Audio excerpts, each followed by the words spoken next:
Good morning, everyone. On behalf of the Marion County Commission, I thank you for joining us this morning.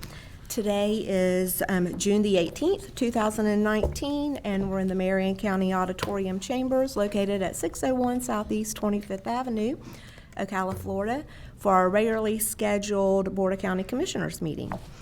I would like to invite anyone who has an electronic device to please set it to vibrate or to turn it off while you're in the auditorium with us. If you do need to have a conversation with anyone in the auditorium or on that device, I ask that you please take it out into the foyer. While you're out there, you will still be able to hear the proceedings inside the auditorium as there is a speaker.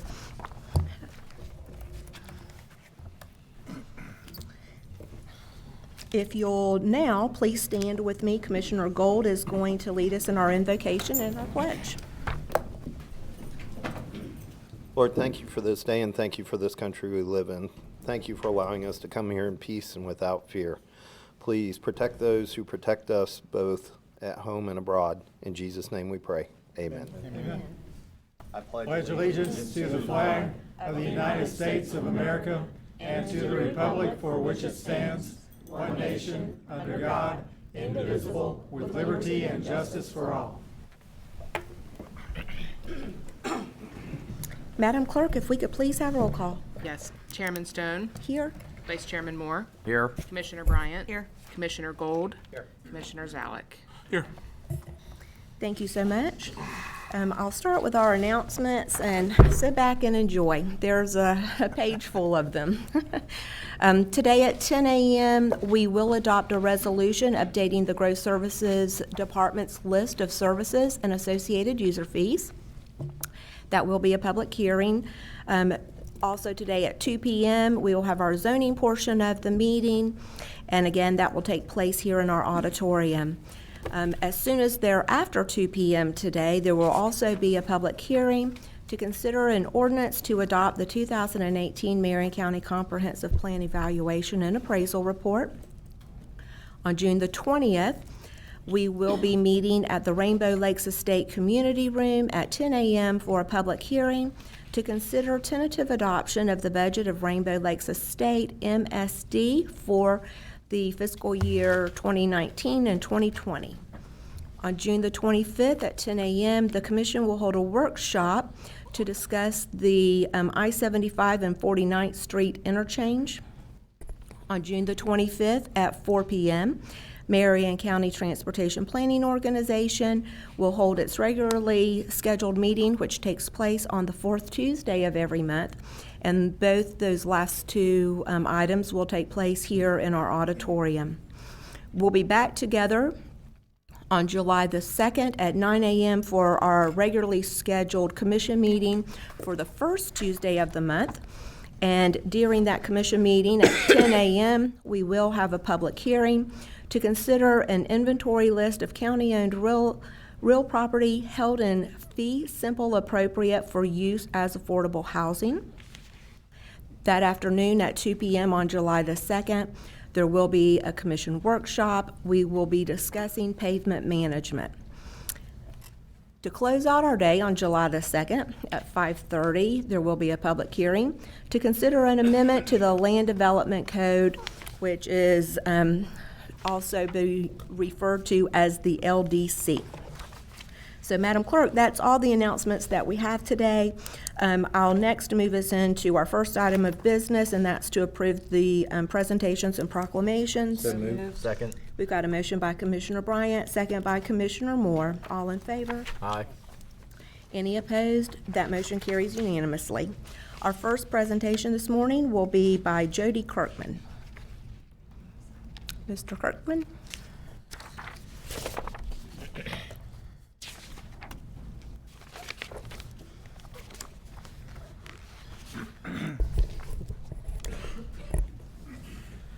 Good morning. For the record, Jody Kirkman, Environmental Services Director. This morning we are actually proud to present to the Commission the Florida Benchmarking Consortium Award, where Marion County Utilities has been recognized as one of the top utility performers in the water wastewater sector of the Florida Benchmarking Consortium for 2018. Utilities process data from customer service work orders, maintenance work orders, and operational data to show how utilities department is effectively managing accounts and staff. These indicators measured excellence in water treatment, water distribution, wastewater treatment, and wastewater collections. We'd like to offer the award to commission and recognize the staff for basically obtaining this award for the county. With me today, and I'll explain their role and what they did. Nancy Jarvis. Nancy. Nancy provided information related to the number of active customer accounts and basically helped with the overall water loss percentages. Renee O'Donnell. Renee provided system assets to include total miles of piping, total manholes, valves, basically the system. Jeff Landfree. Jeff provided information from water, wastewater treatment plants, including volumes, water distributed, treated, and of course the reclaimed volumes. Mark Williams, kind of hiding over here on the corner. Mark provided information from the operation maintenance division to include overflow events, hours planned, and hours of corrective maintenance in the system, number of leaks in the system, pipeline breaks, and other related operational issues. Last but not least is Tamika Travolta. Tamika provided operation and maintenance costs and supported the team in entering data into the state's database, where the state basically compared 24 key benchmarking factors. Again, we're basically recognizing staff for the hard work they did, and we'd like to present this award to commission. Thank you. We'll join you around front. Please. Yep.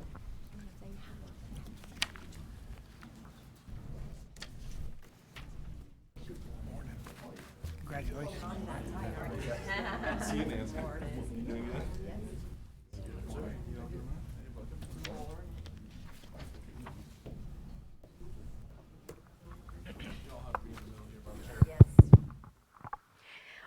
Well, I'm going to start out by just sharing how proud we are of the hard work and the dedication of the staff and those that are here, and I'm sure those that are still in the office working, those that are out in the field with the boots on the ground. This is a wonderful presentation, and it's a wonderful recognition for the hard work and the dedication of all the staff. And Mr. Kirkman, we appreciate your leadership and all of those who are with us this morning. And we gladly accept this award, this benchmarking award presented to the Marion County Utilities.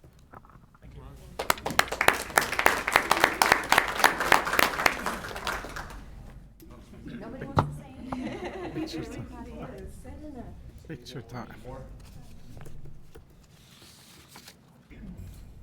3, 2, 1.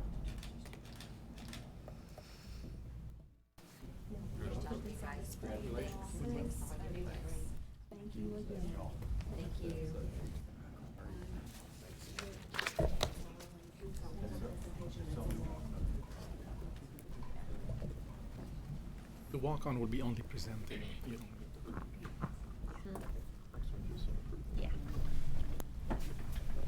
fast. I was going to get your chair for you. Thank you. Okay. Additionally, this morning, we do have a walk-on presentation, and this was at the invitation of myself and the board. The subject presentation is the financials of the Marion County Homeless Council, lead agency for the continuum of care. And I believe with us today, we have Martha Simpliski, who is the chairman. So we welcome you, and we thank you for accepting our invitation and coming this morning.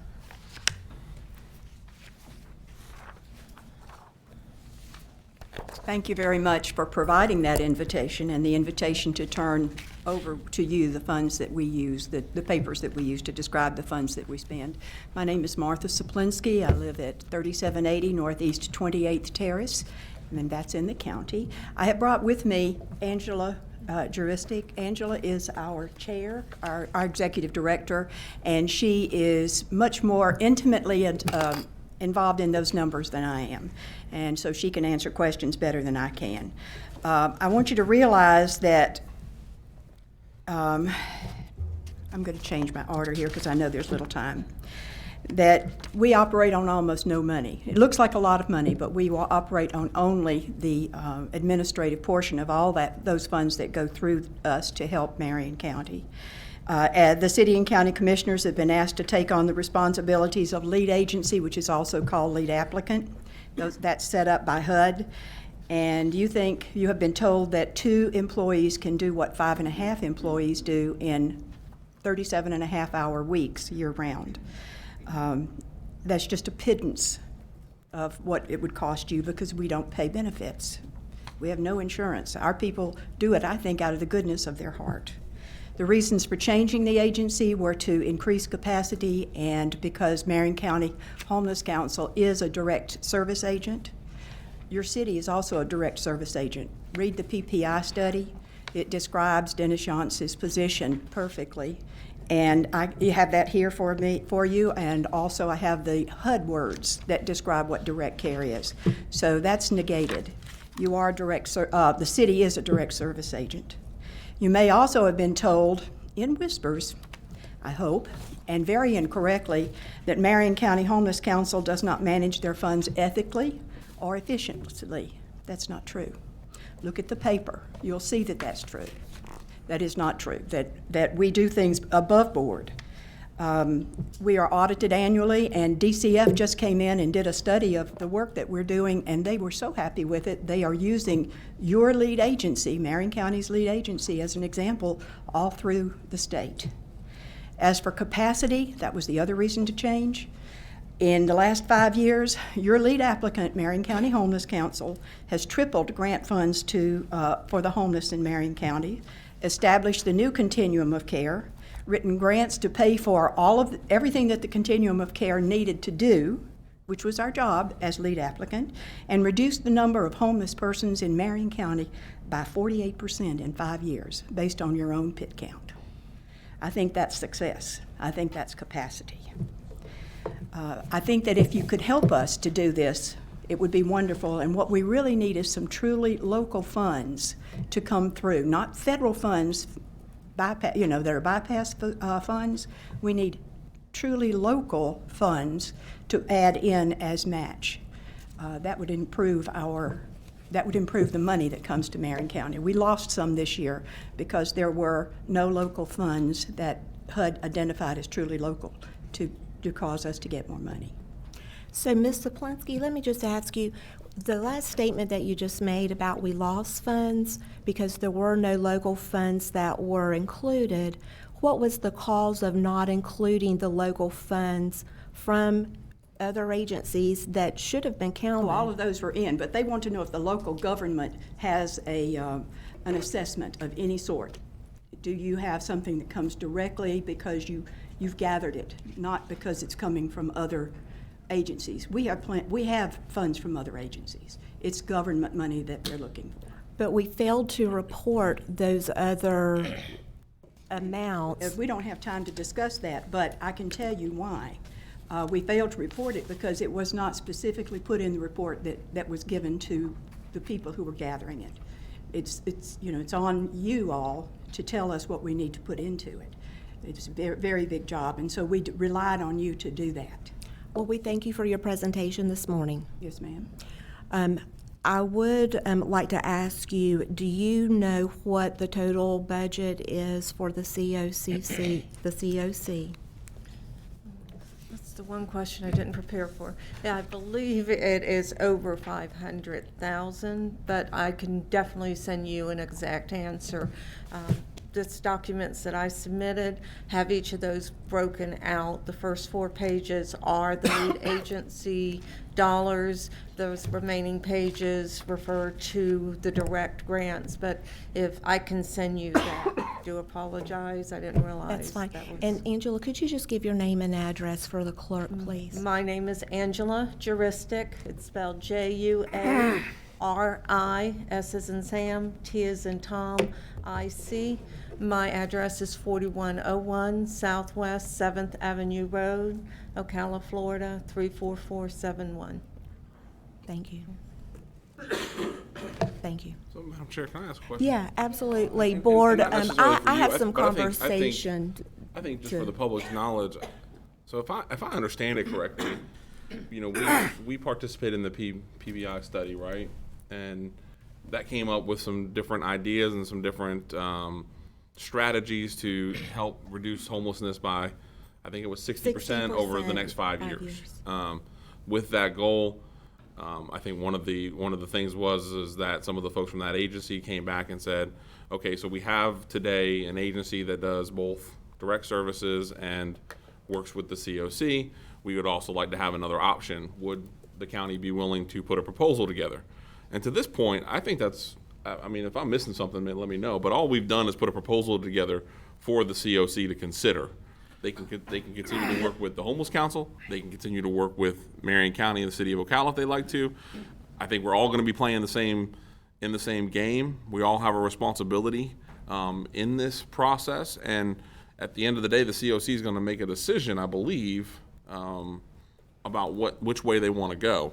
So from my perspective, all we've done is put a proposal together for them to consider. Is that correct. incorrect? No, that is correct. Okay. And I believe the reason the budget was asked is because when that proposal was submitted, it gave the impression that $700,000 would move with any change. And that, since that was incorrect, this was our effort to correct on the record that impression. And Something, Commissioner Bryant?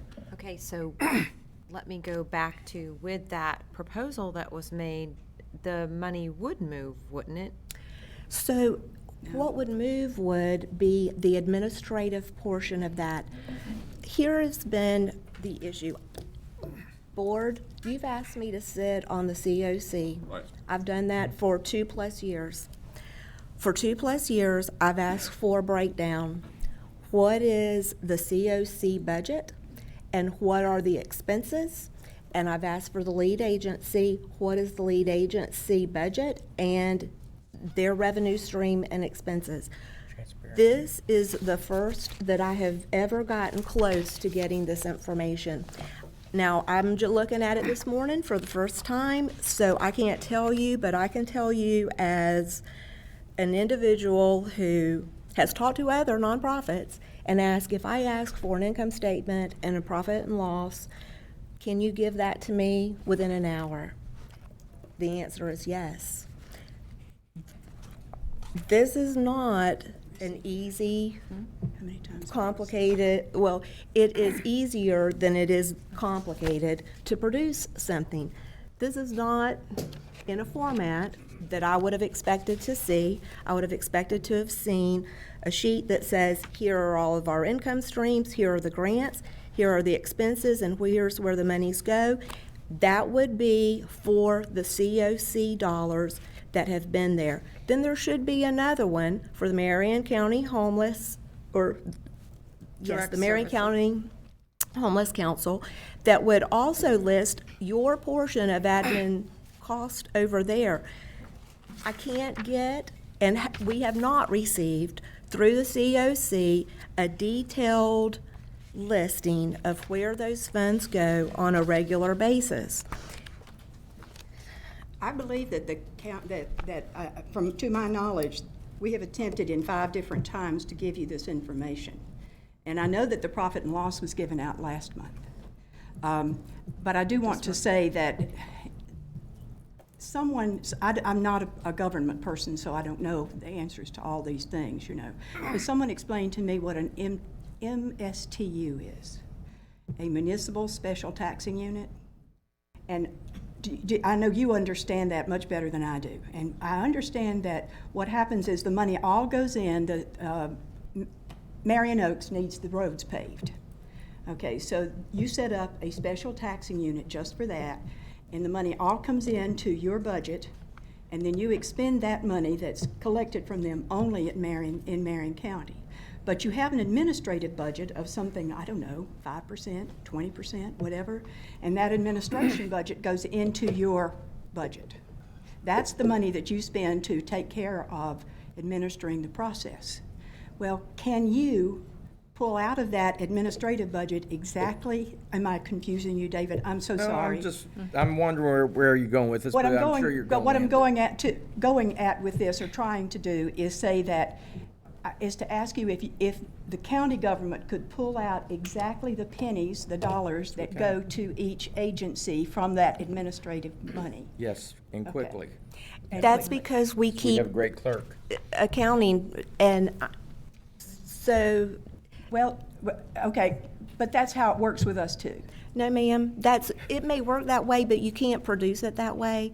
And I'm not going to argue it out with We you. don't wanna take your time. So thank you for your presentation this morning. I'm going to address my board now and just let you all know, board, that I do not believe that the lead agency has the ability to continue to allow us to move forward with making homelessness rare, brief, and non-reoccurring with today's setup.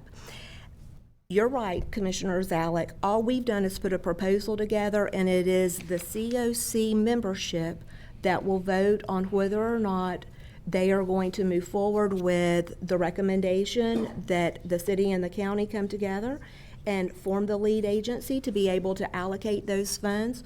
We're already getting the dollars. We pass them over to the lead agency. The lead agency is then to oversee the contracts with the direct service providers. Those contracts should have a sheet of paper attached to them in one good breakout so we could see where those revenue streams come in and where those dollars go out and how much is still available under each individual grant and what is planned for those lead agents or those contracted services. Right.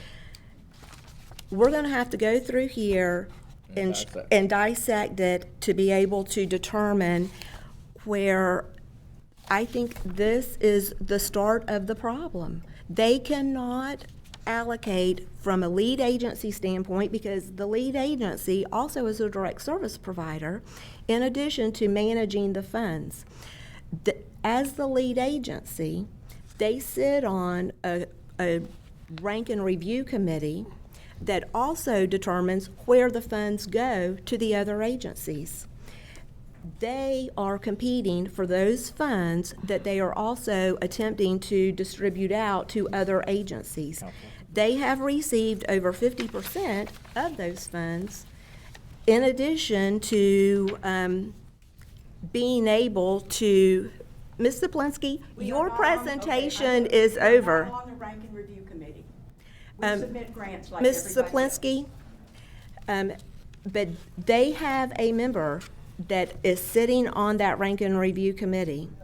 So we're not going to argue that out, but when she sent an email saying that I don't understand the budget, I understand the budget, which is why we're here today, because we have gotten to the point that we cannot extract out the correct information that is telling us where all those funds are going.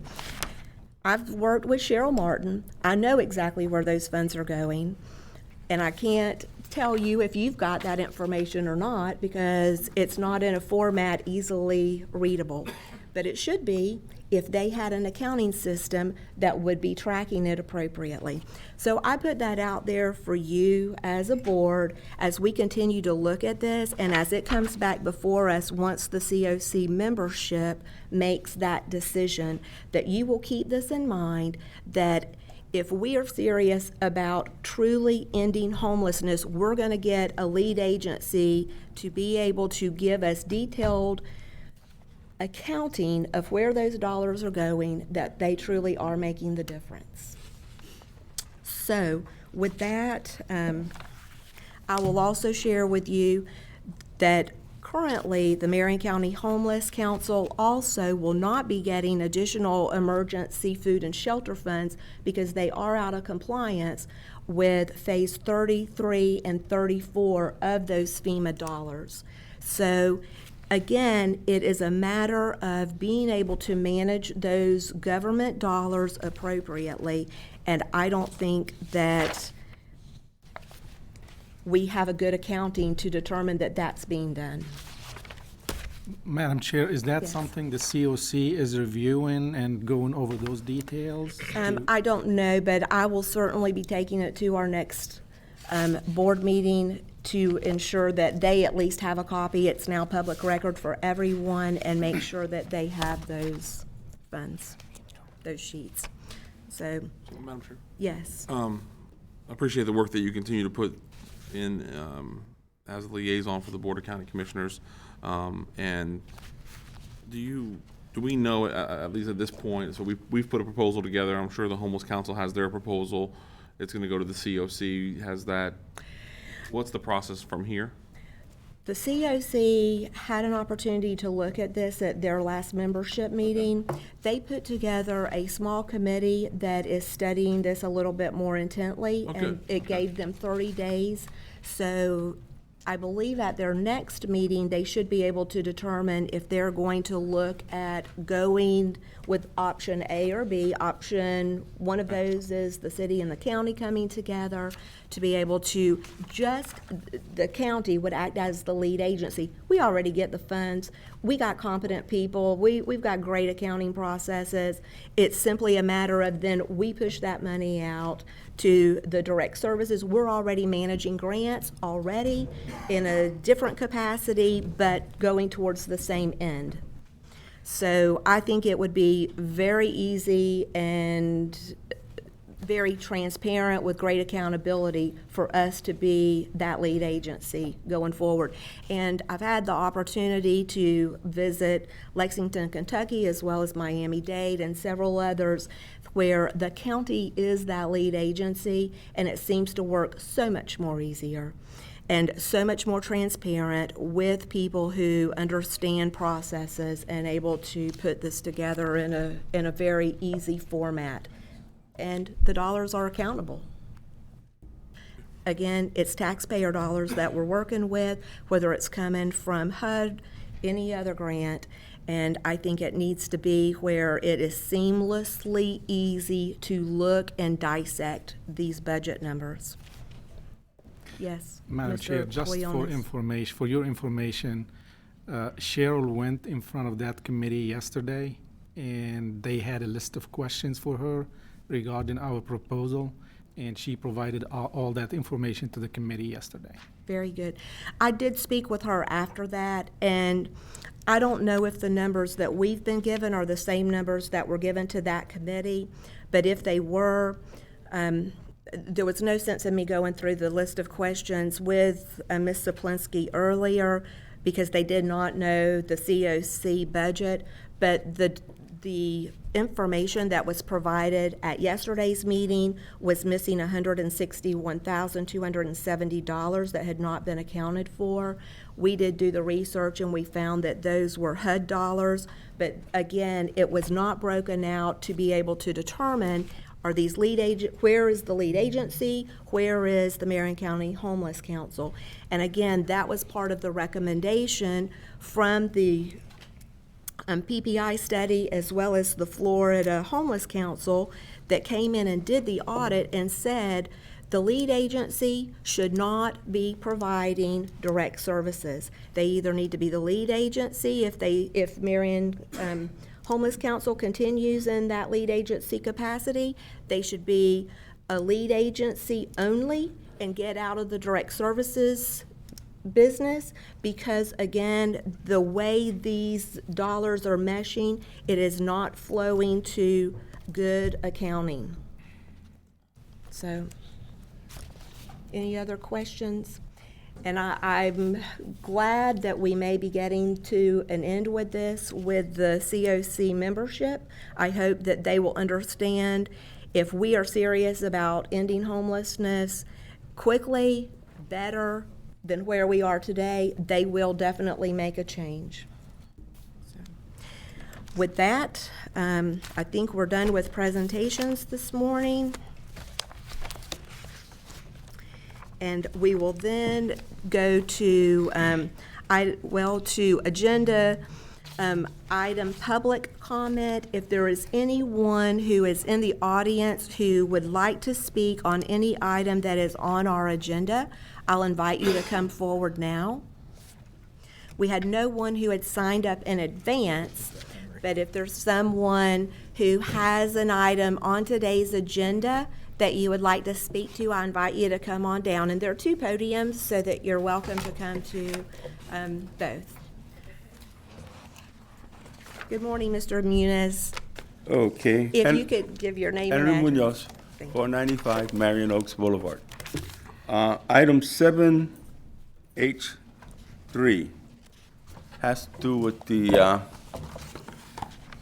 road under 484 and the interstate.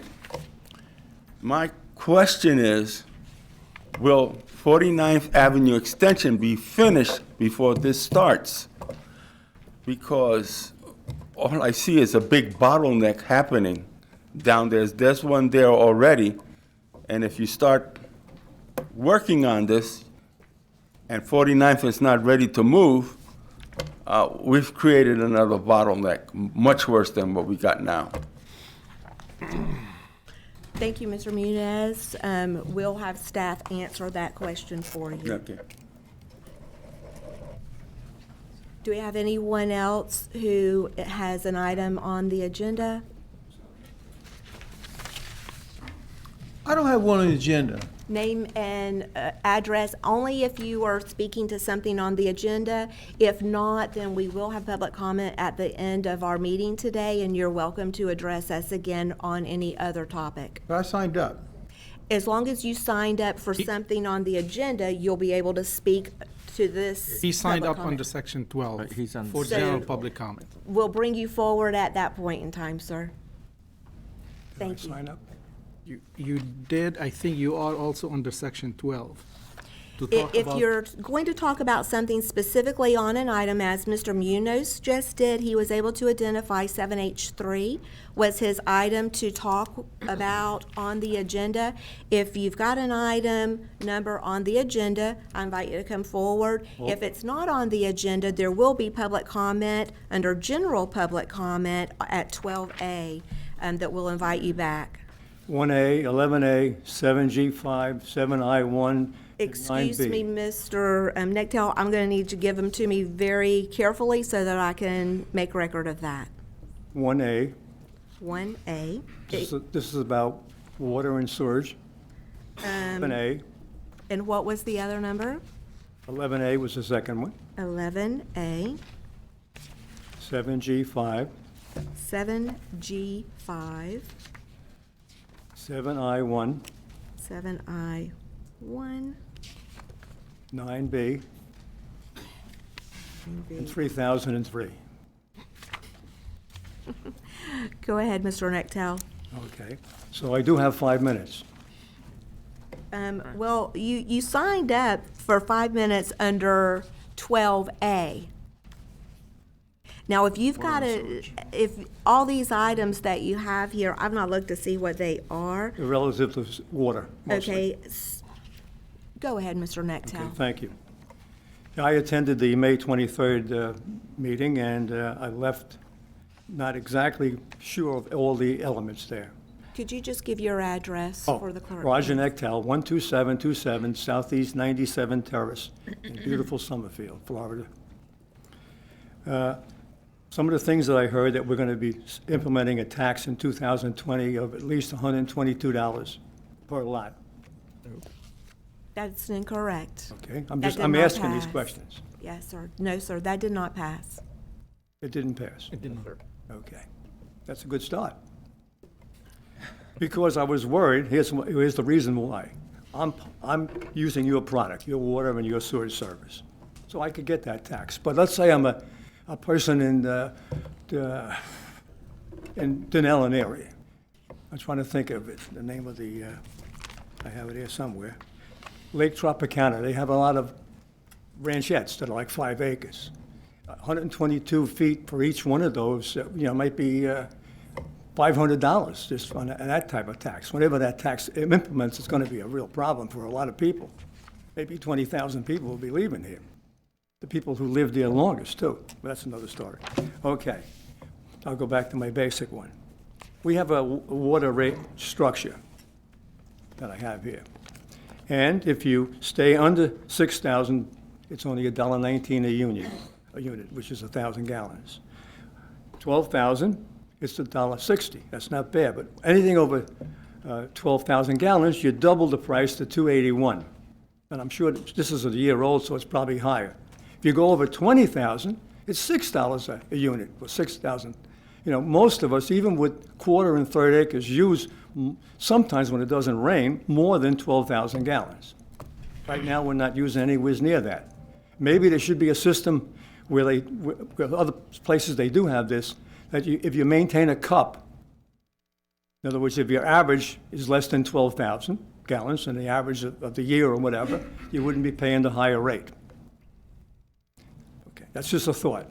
The other thing is that where I come from in Dunellen and other parts of the country, we have 2 water meters, one for your house and one for the irrigation system. Typically, you use less than a quarter of that water for the house. 3/4 is for irrigation. Here we pay a surge for every gallon of water that comes through the valves or through the meter. That's wrong. With all the technology today, you could, without a doubt, tell exactly how many gallons I use in the house and irrigation. So that's my story there. You can add I'm sorry, Go ahead. you can add an irrigation meter if you'd like. If you're on Marion County Utilities, Yes. you can add an irrigation meter if you prefer. Instead of having a meter that does both, you can have one and have 2 meters on your home. That's the first I've heard that, and it's just a little too late. Right now, they're drilling a well in the front of my house. Yeah. So you're going to have an irrigation well. Yes, Oh, so you're not gonna have to worry about correct. paying. But it is $4,000 to have that done, and I want that anyway. I just like independence. I understand. I don't So trust the water authority to that degree. I understand. They can, but Thank you. Thank you, Mr. Nectel. We'll just ask maybe that you get with Mr. Nectel, Mr. Russo, and have some additional conversation. Is there anyone else in the audience who has an item that we'll be addressing on today's agenda? If so, then I invite you to come forward.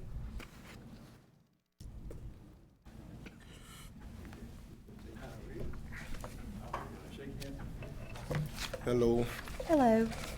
my name is Richard Roundtree. Mr. Roundtree, we'll call you back in just a little bit, okay? thank you. Thank you, Mr. Roundtree. Anyone else?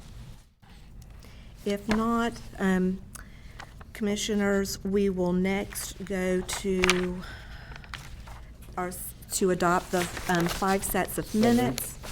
Got a motion by Commissioner Moore, second by Commissioner Bryant. All in favor? Aye. Any opposed? That motion carries unanimously.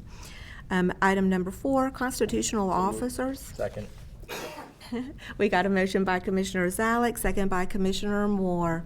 Any conversation? All in favor? Aye. Any opposed? That motion carries unanimously. Thank you for being with us today, Todd. All good. Next, Mr. Clerk, and I believe you're going to start with a special presentation this morning. Yes, ma'am. Thank you, Madam Chairman, Commissioners, and County Administrator, and Mr. Minner. With me today, I have the privilege of introducing Jennifer Cole to you. You know, many times in meetings and through the external audit process, we often recognize that relationships are what make Marion County important.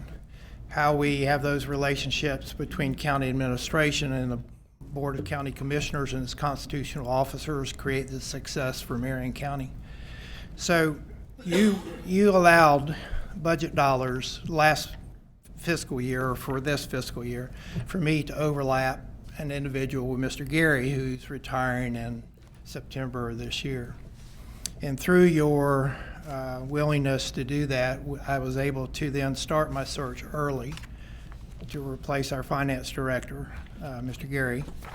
And what I was looking for was a number of issues that it took me probably 8 months to determine and find Ms. Cole. What I looked for was somebody who, first of all, understood governmental accounting, nonprofit world, and has an understanding, but private corporations just don't have that breadth of knowledge in relation to Gadsby rules and Florida statutes. So I was looking for an individual who had that knowledge, and also, secondly, again, somebody that had a history of establishing relationships in their prior organization. I presented today to you, and she's on staff already with the clerk's office as the chief financial officer for Marion County, overlapping Mr. Gary, Jennifer Cole. She has 20-plus years with the Marion County school system, and which was interesting, and a recognition she needs to understand is important to us is that she started as a very, very young person with the school board and worked her way up through the process and was actually working under the CFO, Teresa Ellis, and gained all her experience with nonprofit and governmental accounting there. She was working in Gainesville with the University of Florida for the last couple of years with the understanding that potentially her family, which is established here. She has a son who is now going to UF school, and her husband and her and the other two sons at Bellevue High School were going to move to Gainesville. Well, that didn't work out to our favor, fortunately. So she applied, and I had an opportunity to interview her. Ms. Ellis was incredibly positive, and other people in the community were incredibly positive about her building relationships. I present today to you, and I gave each of you her resume for review if you have any questions, but Ms. Cole will obtain and become the finance director in October, thanks to your funding, and so Ms. Cole. Thank you. Thank you very much. Jennifer Cole, Finance Department.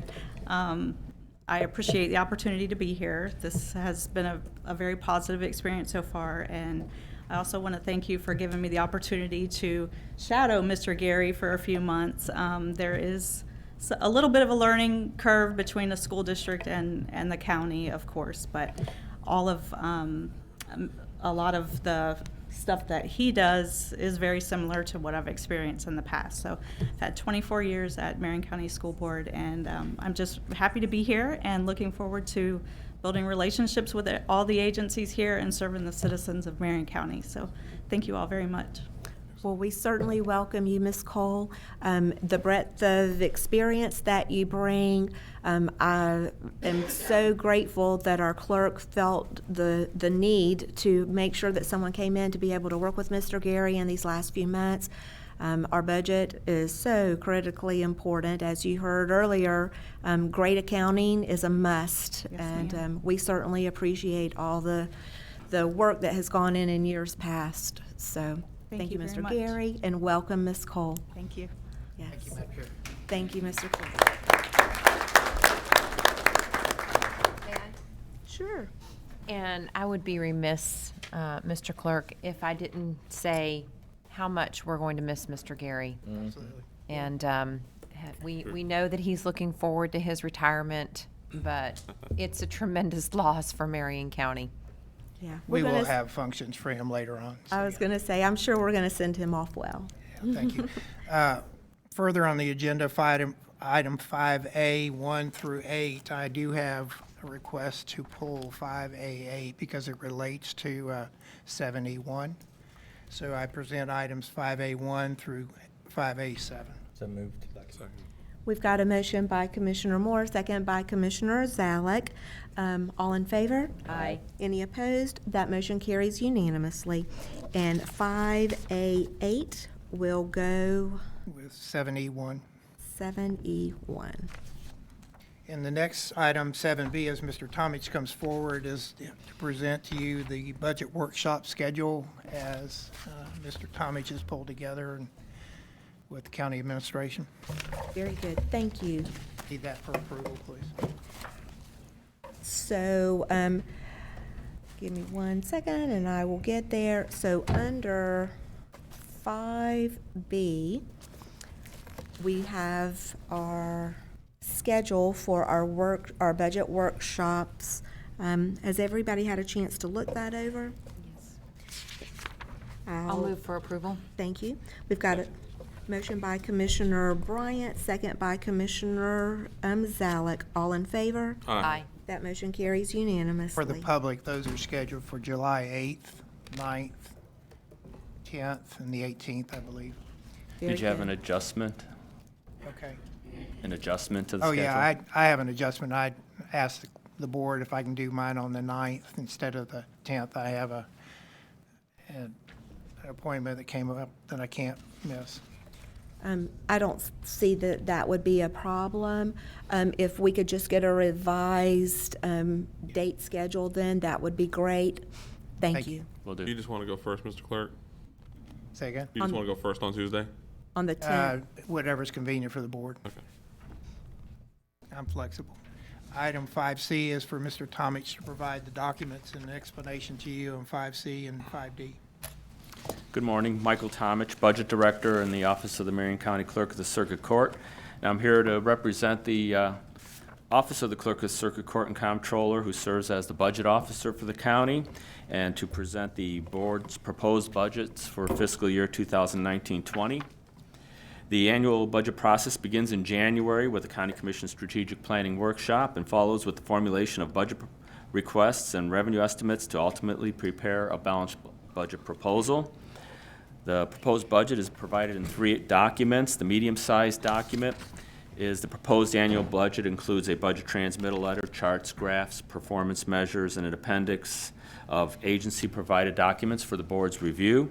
The large document you have is the proposed line item budget, which presents the budget in a level of detail that aligns with the statutory accounting requirements. And the small document is the proposed 5-year capital improvement program, and the first year of which aligns with the capital outlay requests in the proposed annual budget. The remaining 4 years are a plan.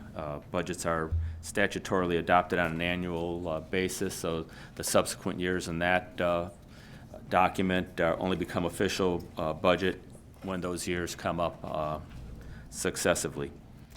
The budget documents are currently available for viewing and download on the website of the Marion County Clerk of the Circuit Court and Comptroller's website, and there's also a link from the county's website to the clerk's budget website.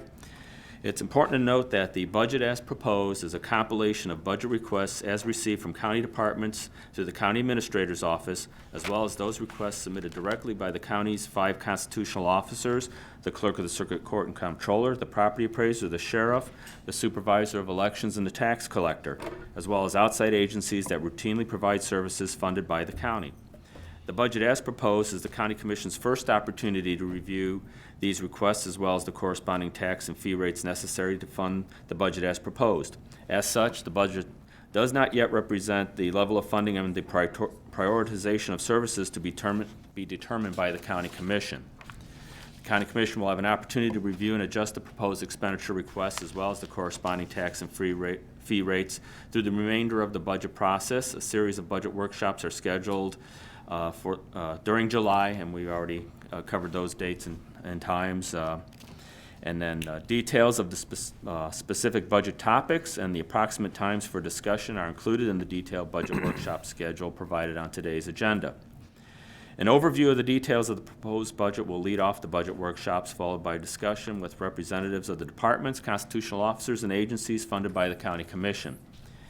Following preliminary review and adjustment of the budget, the board is required to set proposed maximum property tax rates on or before August 4th.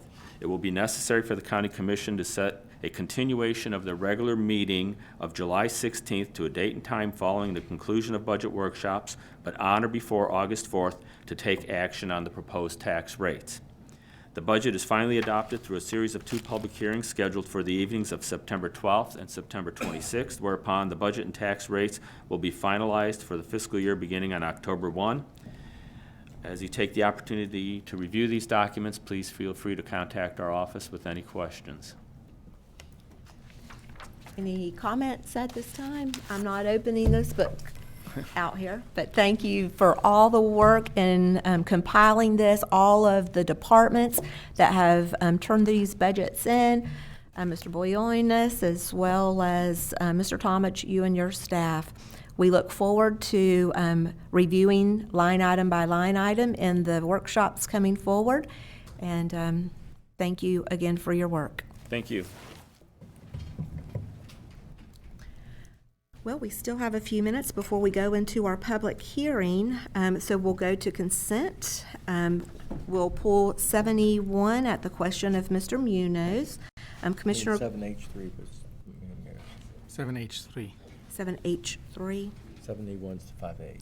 Thank you, and thank you, 7H3. Excuse me, Mr. Munoz, and 71 with 5A8. Commissioner Gold, do you have anything else to pull? No, ma'am. Commissioner Bryant? I'm good. Commissioner Zalek? No. Commissioner Moore? I'm good. Very good. Well, we'll start with 7H3. You want to take action on the rest first? Okay, I so will. moved. I've got a motion by Commissioner Moore, second by Commissioner Gold, for the remainder of the consent agenda. 5A. Including 5A? Including 5A8. So we pulled 71, or are we going to leave We 71? can just have it with it and move 5A8. with it. So, Madam Clerk, the motion is to approve the balance of the consent agenda with the exception of 7H3, along with 5A8. That motion was by Commissioner Moore, second by Commissioner Gold. All in favor? Aye. Any opposed? That motion carries unanimously. Ms. Straub. Good morning, Tracy Straub, County Engineer. So Mr. Munoz asked the question of when was 49th Avenue going to be constructed relative to the County Road 484 to Southwest 20th Avenue, I'm sorry, the County Road 484 from Southwest 20th Avenue to County Road 475A DOT project. DOT is slated for construction on that project 2020-2021 timeframe. So we don't know exactly when they will get started, but that is when they're slated to construct.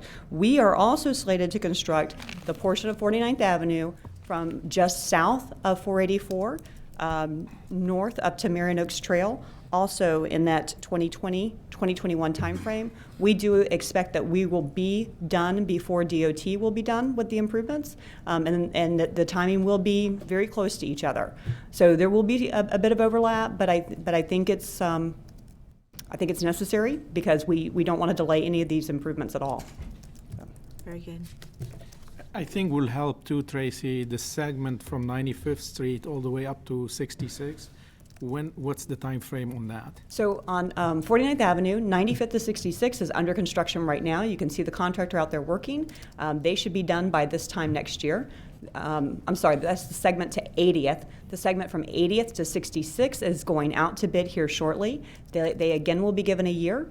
And so by late summer, early fall, that portion will be done up to 66. And then we're following along shortly thereafter with the piece from 66 to the flyover road, Osceola Boulevard. So there is a lot of activity. Quite a bit. But that will provide an option for people to use 49th Avenue all the way up to 66th Street if they want to avoid the interchange on 484. That's right. Very good. Thank you. Okay, thank you. So I'll entertain a motion to approve. So moved. We've got a motion by Commissioner Moore for 7H3, second by Commissioner Zalek. All in favor? Aye. Any opposed? That motion carries unanimously. Thank you. And again, we still have just a couple moments before we go into our public hearing, so we'll move on to our county attorney, Mr. Minter. Thank you, Madam Chair. We've got, let's see. First item is a request for a board approval of the preliminary rate resolution for fire services. The board's previously had a presentation concerning this, and this is submitted to you for your approval today. So that is item 8A, a request to approve a preliminary rate resolution for fire services. Can I get a motion to? Our public hearing is scheduled for September the 10th at 2 p.m. based on this. Motion to approve. Got a Second. motion by Commissioner Gold, second by Commissioner Moore. Any further discussion? All in favor? Aye. That motion carries unanimously. All right, Madam Chair, item 8B is a request for release of a civil restitution lien and judgment regarding Miyoshi Wilson, who has previously appeared before the board. Thank you very much. Commissioners, I did have quite a bit of conversation and review over this item. She has presented what we asked her to do. Is Ms. Moshi here, or excuse me, Ms. Wilson with us today? I don't see her. I don't think that she's with us today. But I believe the background that was presented to us also recaps where we were and the documentation that she has provided. Her request is to release the civil restitution lien that was recorded on August the 22nd, 2012, and judgment sentence for the cost of incarceration in her case. She had two actual items. Her first sentence was 15 days being sentenced, and she served 1 day. She was sentenced for 120 days, that she served 104 days of that sentence. I looked at the statute, and of course we do have the ability to file a judgment, a civil restitution, for the days that she was sentenced. Her total served days are 105 days at $50 versus what the sentence was at 125. I'll keep going then. Do you have the total cost for that? The total cost was, Sorry. yeah, that's great, $5,250. Okay. The second item, actually, the judgment was filed without the lien order. It's a clerical error, but it's still, the judgment was filed. We did not get the lien actually filed before the judgment. It can be corrected. I'm just putting it out there so that we know all the facts about what we're looking at. The request is to waive the entire amount. What's the pleasure of the board? I just have a really hard time waiving the entire amount when Ms. Wilson hasn't even attempted to make any payment on this lien. And she stood before this board and she stated that she got turned down from going into the Air Force back in 2012 or 2014. 14. And then she turned around and stated that she didn't know about it until 2 weeks ago. So her testimony to this board was inconsistent. Right. And had she been making an attempt to pay some of this, Could go better. I would feel more comfortable in releasing some of this. Is she here today? She's not here today that I can tell. Okay, well, I mean, at that point for me, I'm not willing to release the lien. Correct. So is, I'm just gonna, let me make a motion because we told her last time if she brought us proof that we would release the lien. So I'm gonna make the motion to go ahead and release the lien based on what our conversation was last time. She came back and she produced both documents from DCF as well as the Air Force saying that she was not able to be hired and or recruited based on her fees. So we told her last time when she was here that if she showed that proof, we would waive, or we would. we would consider. We would move. consider. Consider. I don't remember saying consider. I think we just told you to bring back proof and we would waive it. That's what we said. Based on that, that was my understanding. I'm gonna make a motion to, go ahead and release the lien. So I've got a motion by Commissioner Zalek to reduce We can start there. or to waive the entire lien. Yep, Is that that's correct. the motion? Do we have a second? I'll second it for discussion. We've got a motion by Commissioner Moore, a second by Commissioner Moore. Further discussion? I don't remember what the exact wording was, but I wasn't in support of it to begin with. No, so I I'm understand that. staying right where I was. I didn't even know it was gonna come back before. I thought if he just showed proof to the attorney, it was gonna get waived. I didn't even know it was coming back before us to vote on. I think there was a plan that she was going to come back to the board, Okay. is my But- recollection. So she was supposed to be here today then? Or I If she wouldn't, chose to be. She presented her, her documentation as The attorney. requested, for consideration of the board. Commissioner Gold. Also, just for information on this, I spoke to somebody from DJJ, Department of Juvenile Justice, and I don't know if we reached out to Ms. Wilson or not, but the lien wouldn't be a issue in her hiring, so there were options also. And I asked the county administrator the same question. I said, even for us, we would hire somebody if they had a lien. So there's just but I guess there's certain things that federally you're not gonna get hired for. And the correctional officer application does state you have a misdemeanor case in Marion County with a date, fees due. Yep. It's necessary that you provide the receipt of payment so that your application can continue being processed. So once she can produce some documentation, I guess they'll continue to look at this, and it's the same for both of those cases. Any further discussion? If not, we've got a motion and a second to waive the entire fee. All in favor? Aye. Those opposed? Aye. That motion fails with Stone, Bryant, and Gold dissenting. Any other motion on this case? Nope. If not, then we'll move forward. And we're going to go back to, interrupt you, Mr. Mentor, to our public hearing this morning.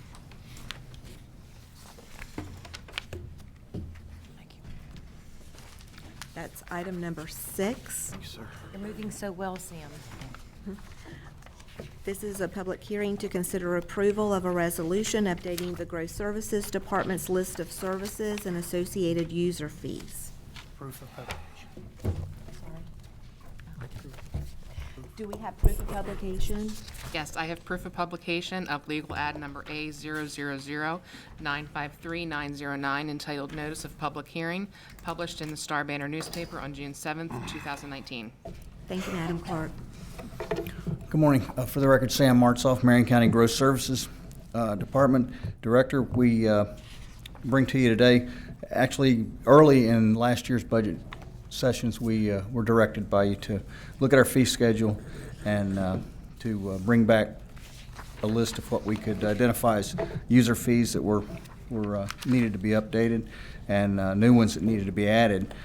So we went through the exercise, and when I say we, I mean Juan Castillo was the planner that worked on this, along with myself, and then he joined Alachua County recently, so he left me with it. So first, Juan looked at all comparable counties, comparable in size, population, that did the kind of volume of development and such as we do. Commissioner Moore, excuse me, just Mr. real Moore. quick, I know that Juan did do that, but, because I just saw Sumter and Putnam were the only two adjacent counties that weren't considered, just Based on volume. is based out, but like Levy County, which I would probably think is similar to Putnam, was considered, so. Well, they not only had to be Curious. comparable in the size and demographics as we get it, but they also had to be comparable in our processes, the way that we do Processes, business. So some are set up differently with building permits and with Right. how they're planning, zoning, and Yeah, because Sumter everything is is definitely organized. different than us. So he came up with a spreadsheet that itemized those different comparable fees that other jurisdictions charge. Then we looked at our actual staff hours and the cost of actually providing these different services. We busted those out into separate sheets based on the actual process and the staff that perform those and the length of time that it took. So for instance, this is the special use permit, which you guys are very familiar with. You did ask me also to add legal into this. So you'll see 3 lines up from the bottom, the county attorney's fees on those, and the, well, I believe he's the only one that gets involved in the special use as far as review, and he attends all of our meetings. The variance, again, that's got the legal fee. The assistant county attorney attends those meetings. One of the assistants do. And so we looked at those. Those are handled by the Board of Adjustments. Again, zoning changes. These are the ones that, again, you are before you, and we added the legal cost. Then we looked at the building permit process, the actual review and processing and issuance of building permits. We looked at the impact fee process, which we charged at the time which we charge currently $20 for. I'll get to the chart right here next. But we looked at both the impact fees, residential and commercial, and we have the building permit site plan fee. So that's the zoning and planning, the current planner's work that goes into every piece of property as they plan for development and ultimately get a building permit. So this chart actually has the just the list of fees that we are proposing to change, and they're broke down. Essentially, some of the code enforcement fees are at the top. The abandoned vacant properties, which are linked directly to foreclosures, and those are on the decline, thankfully, and have been for a number of years. We're looking to go up from $100 to $125 on those, which is within some of the other comparable jurisdictions. The code enforcement lien violation verification, we're looking to bump that fee from $30 to $35 to match the building departments, what they charge for their lien verification fee searches. The next two are additions. They're new ones. They're for lien recension and reduction request. And they're broken into recorded and unrecorded, because you all only see the recorded ones. The unrecorded ones only go to the Code Enforcement Board. So the Code Enforcement Board sees both. You only see the recorded ones. So we're going to try and collect a fee up front to cover some of. There's a lot of administrative costs that goes into that to set up those 2 public hearings and everything else. We weren't recouping anything from it, and it'll be some earnest money for folks who make sure that that's the way they want to do instead of try and pay the lien off on time or something else. On the special use permit, zoning change, variance, those 3 public hearing oriented and board oriented items, the special use permit and the zoning changes that y'all are familiar with, we're requesting to go from $700 to $1,000. Again, we reassessed all of those processes and the staff's time, and we added legal in there. Mailings, gas, and the legal ads and everything else goes up over time.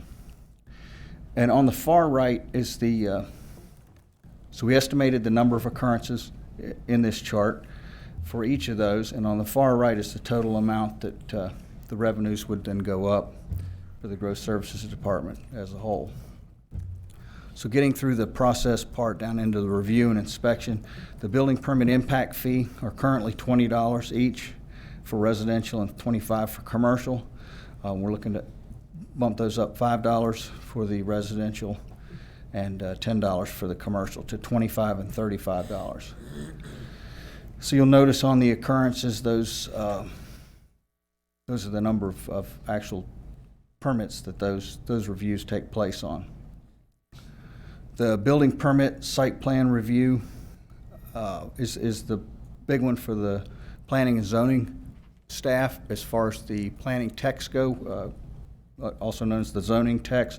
So that bank of 6 to 7 individuals are really the main intake, the main focus of the customer service and the main customer intake. They're also review and answer all the property questions that each individual has to do with the property conveyance for a property, someone purchasing property, somebody who's surveying property, appraising property. We get many touches on a piece of property before they actually come in to do their development. Some of those we collect a fee on if they need it in writing. Most are quick 10 and 15 minute pops, do I have access? Am I in the floodplain? That kind of thing that ultimately ends up in a building permit that we're not recouping any monies for.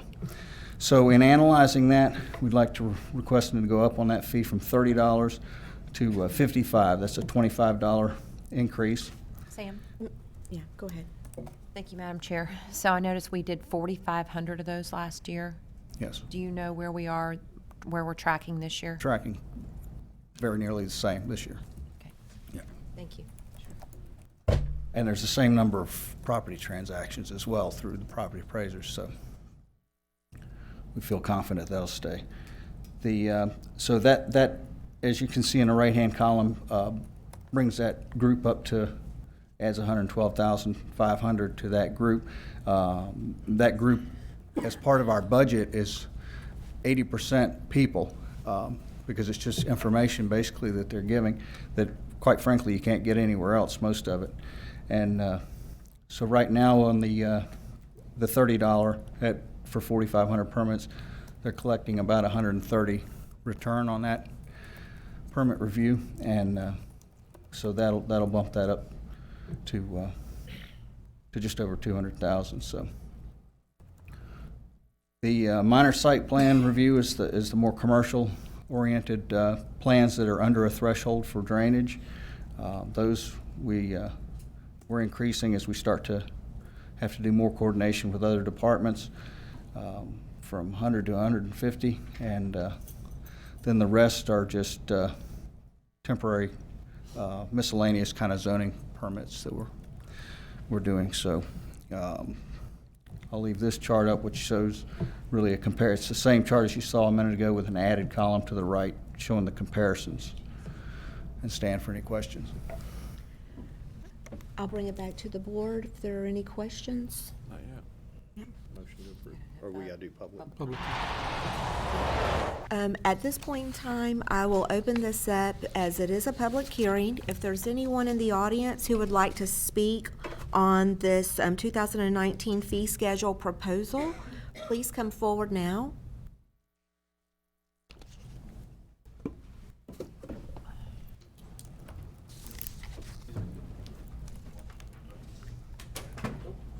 Roger Nectel again.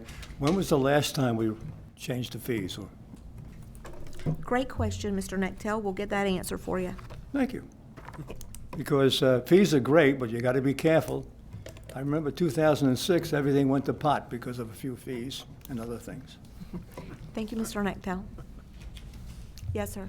Scott Zellick, how are you doing this morning? Great, thanks. If you just give us your address for the record, please. 4631 Southeast 27th Street, Ocala, Florida. Thank you, Mr. Zellick. Okay. With regards to some of these fee structures, some of the things going up, it's my understanding that there's a lot of DIY projects going in there, not necessarily unlicensed contractors doing work, but not understanding the process and how it goes through. A lot of time and effort is spent by the staff just addressing those homeowners or maybe people who aren't familiar with the local process going through. Possible recommendation might be to set up a separate kiosk for those DIY processing, and therefore you'll be able to create fees associated specifically with that. It doesn't appear to be a lot of these items are necessarily builder contractor related, so the two are different.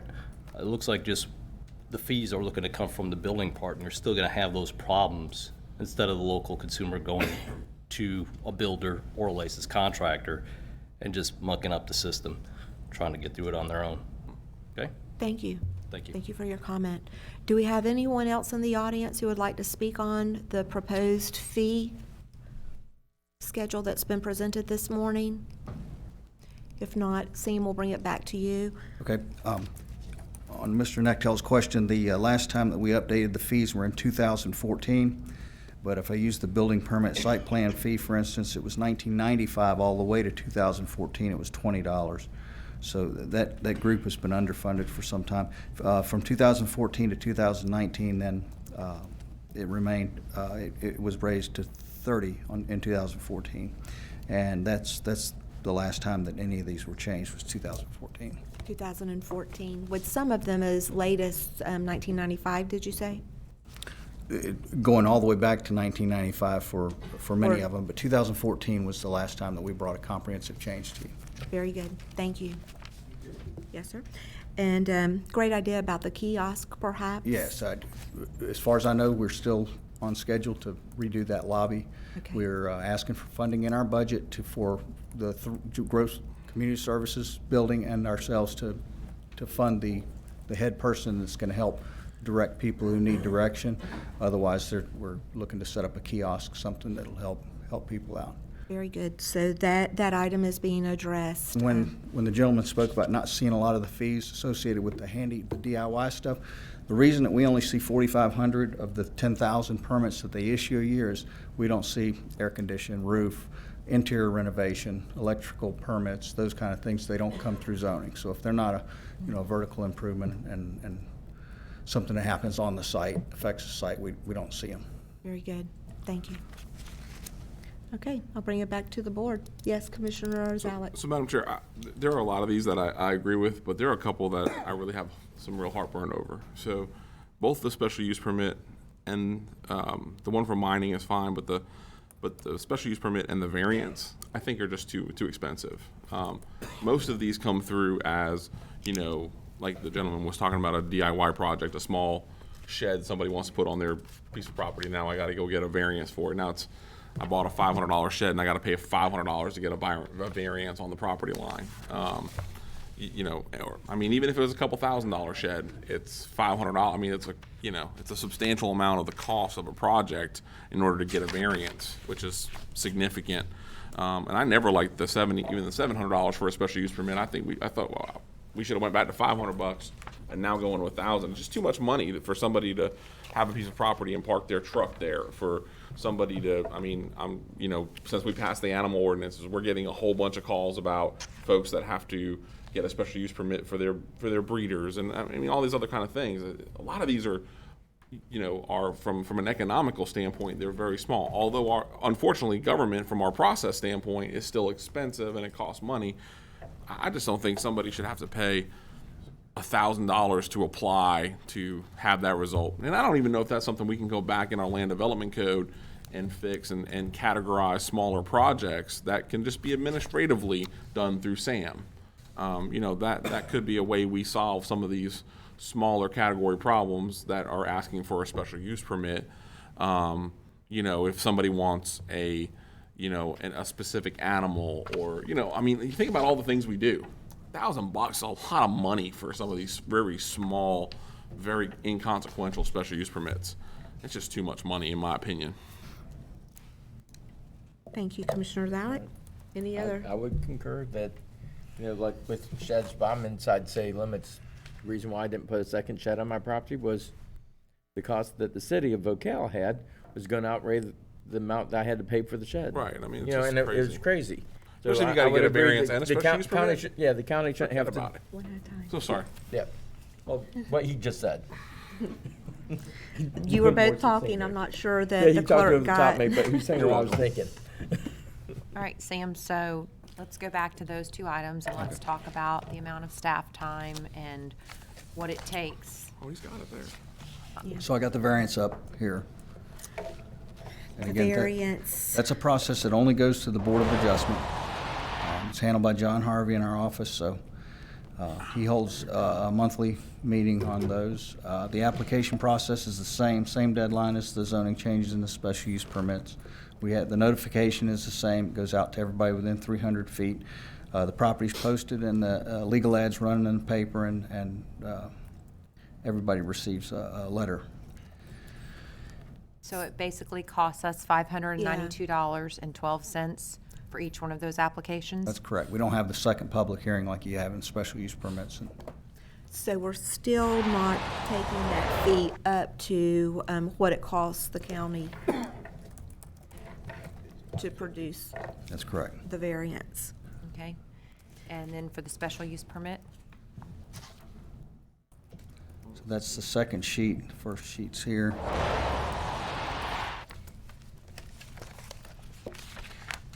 And as the planner time, again, the notices have to be done, the mailing has to be sent out, legal ad run. Can you take it down to a grand total?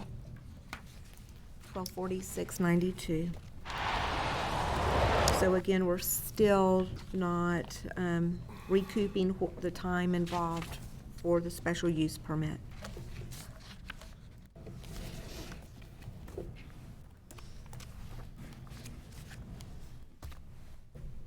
And those are hard costs. I'm not saying we ever have. Yeah, we haven't. So how much do we want Right. to? Those are hard costs. Those are Yeah, can you put that, at least one of them back up? the first sheet. Sure.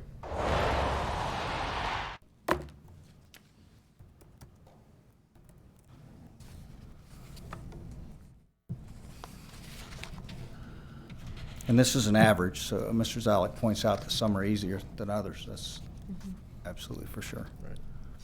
Also, just, And we did do an administrative process for the trucks. If they're on a larger piece of property, there's an administrative process by which they can do that. Unfortunately, it limits you to 1 truck and 2 trailers, and they usually want 2 trucks and 1 trailer or something. That it's not always a fit. Well, but in all actuality, when it comes down to those types of cases, I mean, this application for a special use permit is a lot cheaper than them having to go find the proper place and rent that place to park those trucks. You know, if they make this application and their special use permit is granted, generally they're parking them at their homes and they pay nothing but at if that it's not point. granted, they lost the money. Agreed. I mean, I mean, for some of the trucking pieces those of it, become it's very, and those can become very difficult at times when you can think be. about when they come before us. Right. And Commissioner, I mean, you know, that could be a bad example. Most of them, though, we don't really have any issues with, the vast majority. But there are, you know, Occasionally. 20% of them that become neighborhood issues, or they're on an MSTU road that people have just paid for, or, you know, something like that where we have an issue. But I think, though, if you really look at the scope of the special use permits that we do, and the ones that get passed on, you know, with no contest, and I mean, just all of the different stuff, and people are renewing them, a lot of it's for very minor issues, right? I mean, there are a lot of people that are going to start coming before us, I believe, because, you know, they're, especially with our animal ordinance, right? They already are on large agricultural tracts, 10 acres or more, right? And they have farm animals, but they're gonna have to come before us because they're breeding dogs, right? So they need a special use permit for that. It pretty much goes with the whole scenario. Some of them will be contested by neighbors, and most of them won't be. I You was know. gonna say, if you think those are gonna end up being easy with what we've seen so Well, far, that I'm not. particular one is a bad example. Yeah, Commissioner. and I'm not, Until that case, we have never had an issue with a breeder. I understand, But they made it. but But that one was. I mean, that was a big one. And that is a business. They are making money on it. Absolutely. But there's a lot of them, though, that are just recreational. It's just, I mean, well, if they're recreational, they don't have to come before us for a special use well, permit. I mean, there was one that we did, obviously was very highly contested by the neighbors, but I mean, it was just so that they could ride their RVs on you know, or ATVs on a track in their yard. Remember? You're You know? talking about the dirt bike The dirt one? bowl, remember that thing? Remember Oh, the video? and that one didn't pass, if Right, I it remember didn't pass. correctly. So that was a big wasted their deal. money. Well, listen, I understand, but some of it, again, that was also a case where, yes, they couldn't ride on the track anymore, but they could ride their ATVs on the property all they wanted. Right? Yeah. Yeah, legally. So I'm just saying, there are a lot of things. And listen, if you're okay with this, I'm just not okay with making somebody pay $1,000 to come in here for the chance To be to told apply no. for that, right? And I'm certainly not okay with $500 for somebody okay with that that. on the variance because they want to put a pool in, or they want to, you know, put a shed in, or, you know, they want to go to, I mean, the same thing happens to somebody if they go buy a small, you know, kind of self-buildable DIY pool, right? They have to have electrical inspections, they have to have all kinds of stuff. And then they have, typically, you know, we see variances because of those. That's half the cost of most sheds. And I understand that, Commissioner, but Sam, I'm just gonna ask you this question. So who are we mandated by that we have to do all of those things when someone wants to do that? on a variance? Our What, land development code. Yeah, and the Florida statutes require that you do your notifications and But with it's the only land because because of the setup in our land development code, and we have power over that. There are notification requirements for land use amendments, there are notification requirements for zoning changes. I'm not sure if we don't exceed what the statutes require on special use permits and variances, at least in the posting of the property, for what, instance. what does the city charge for a special use permit and for a variance? Oh God, I can't imagine that's a bad comparison. It's gonna be more expensive. If you don't put up a second shed on your property. Yeah, well, we could say at least we're cheaper than Ocala.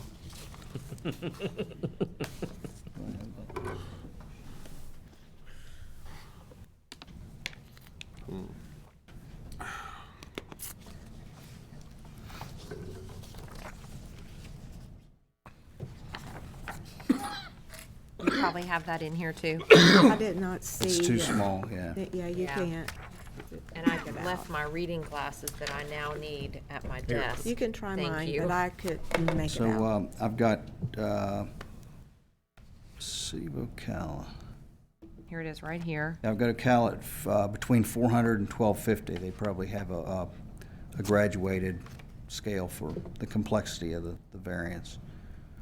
Be better with that. Between $400 and $1,250? Right. It could be the lot sizes. A lot of them had variations on it. Okay, and then what about special use permit? Do they do much of that? I don't know if they, Do they do those? I don't know if they do much of that. Surely they would have to do them every. Yeah, I think they do special,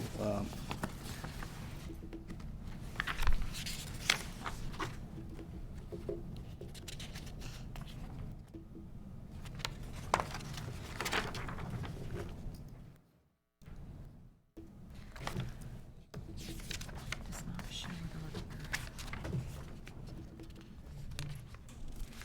all right, on the special use, showing the city of Ocala charges $1250.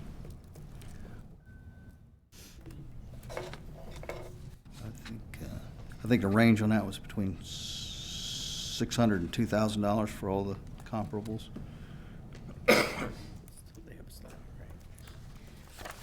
Maybe we should look at that. So what's the pleasure of the board? I got one question or comment. Yes, Commissioner Gold. So Sam, if our hard costs on a special use permit is $1,246.92, and we're charging, if we're charging $700 and remain at the same, who ends up paying? And this isn't really a question; it's a statement. So where's the $546.92 come from? It comes out of the general fund. So it's absorbed by everybody. Yeah, So the taxpayers. So my that's- entire. That's why I look at it. I mean, I understand Commissioner Zalek. I mean, your point is great and everything, but then we're absorbing the hard costs aren't gonna stop. And I know Sam's worked with the builders, correct? Yes, sir, we've met. You've done a lot of work on this, so I'm still in agreement with it to Can I ask a pass it. question? Yes, Commissioner Zalek? Sam, what is your total budget versus your total fees collected? Total proposed budget is $2.8 million. Uh-huh. And what we bring in revenue this year will be $1 million. With this change, it'll be $1.2 million. So it goes from about 35% to 42% coverage. Correct. Yeah, but it's still, the only reason that we have to have Sam's department in place is because we have to provide these services. And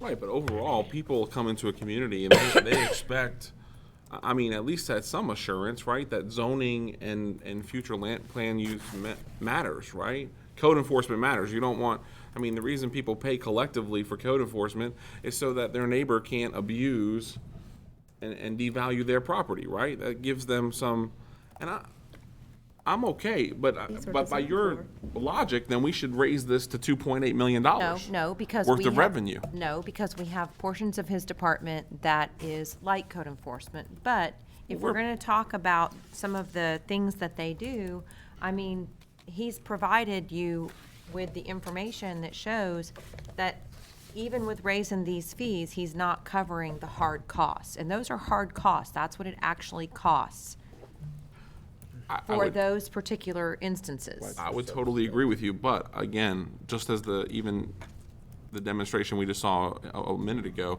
there is complexity to these cases and the time it takes, and even the city of Ocala at least has a sliding scale based on the complexity of the issue. My point is that when it's starting to get over $1,000 because of our own bureaucracy and what we have to go through for somebody to get a permit, is that we should definitely come back and look at that process and see, for the taxpayers of this community, if we cannot streamline those processes, give more delegation to our zoning head, and not have to have it go through the same amount of process. The only reason it goes through so much process, especially in the special use permit category, is because we make it that way. We've created that process and bureaucracy. And I'm saying we should look at it to make sure if there's not some points that we could streamline it, if there's not some things we could hand off to him without having to have a publicly noticed meeting, then those would be good things to look at. And I don't disagree with you, but right now, what we're here to discuss is this fee schedule. Okay. So we could go ahead and pass our fee schedule. We could give direction to the county administrator that they go through that process, and then this can come back to us for another revision. That's right. We can leave it the way it is also, and it could come back. Whatever the pleasure of the board is. Do we have a motion? I do. I got. Commissioner Gold? Yes. No, that's my motion. So To approve. the motion from Commissioner Gold is to approve the proposed fee schedule as presented. Do we have a second? Second. Further discussion? All in favor to approve? Aye. Any opposed? Aye. We've got a motion that passed with Commissioner Zalek dissenting. Madam Chair? Yes. Now that that's done, I would ask that we direct the county administrator to work with staff to see if there are any,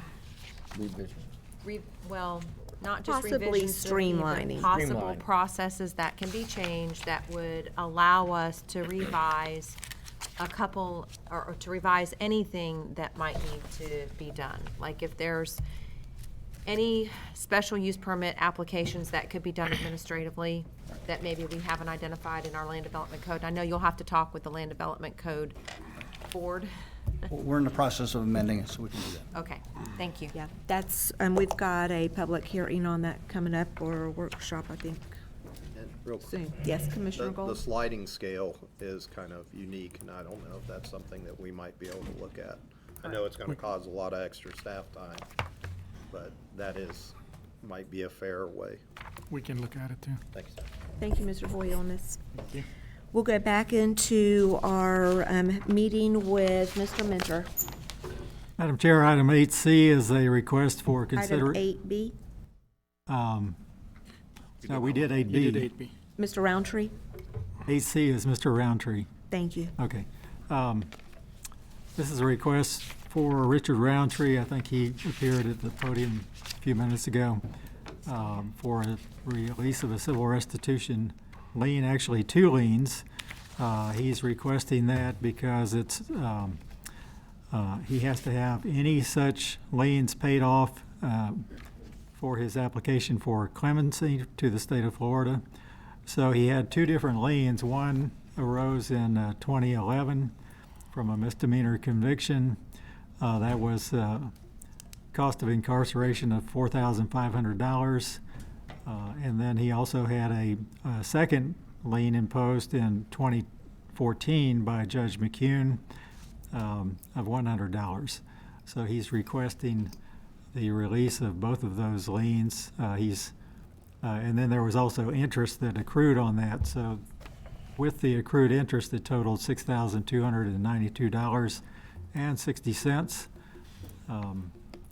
He's requesting the board to release that so that he can prosecute his request for clemency to the state of Florida. Madam Chair? Yes, Commissioner So, Bryant? Mr. Mentor, his first sentencing was for 90 days, of which he served all 90 days. 1 day. Did he serve 1 day, or did he serve, was he just given credit for the 1 day served? Well, I'm going to need Mr. Roundtree to verify that. I mean, the second one, Judge McCune initially sentenced him to 30 days, and then he reduced it to only 2 days for the second one. All right. So, Mr. Roundtree, if you'll just give your name and address for the record, please. Richard Roundtree, 17344 Northeast 16th Terrace, Central, Florida. Thank you for being with us today. Looking at your request, Commissioner Bryan has requested the question of how many days did you actually serve on your very first conviction? You were sentenced to 90 days for your first offense. I didn't do all 90. I'm not exactly sure how many days I did, but I didn't do all 90.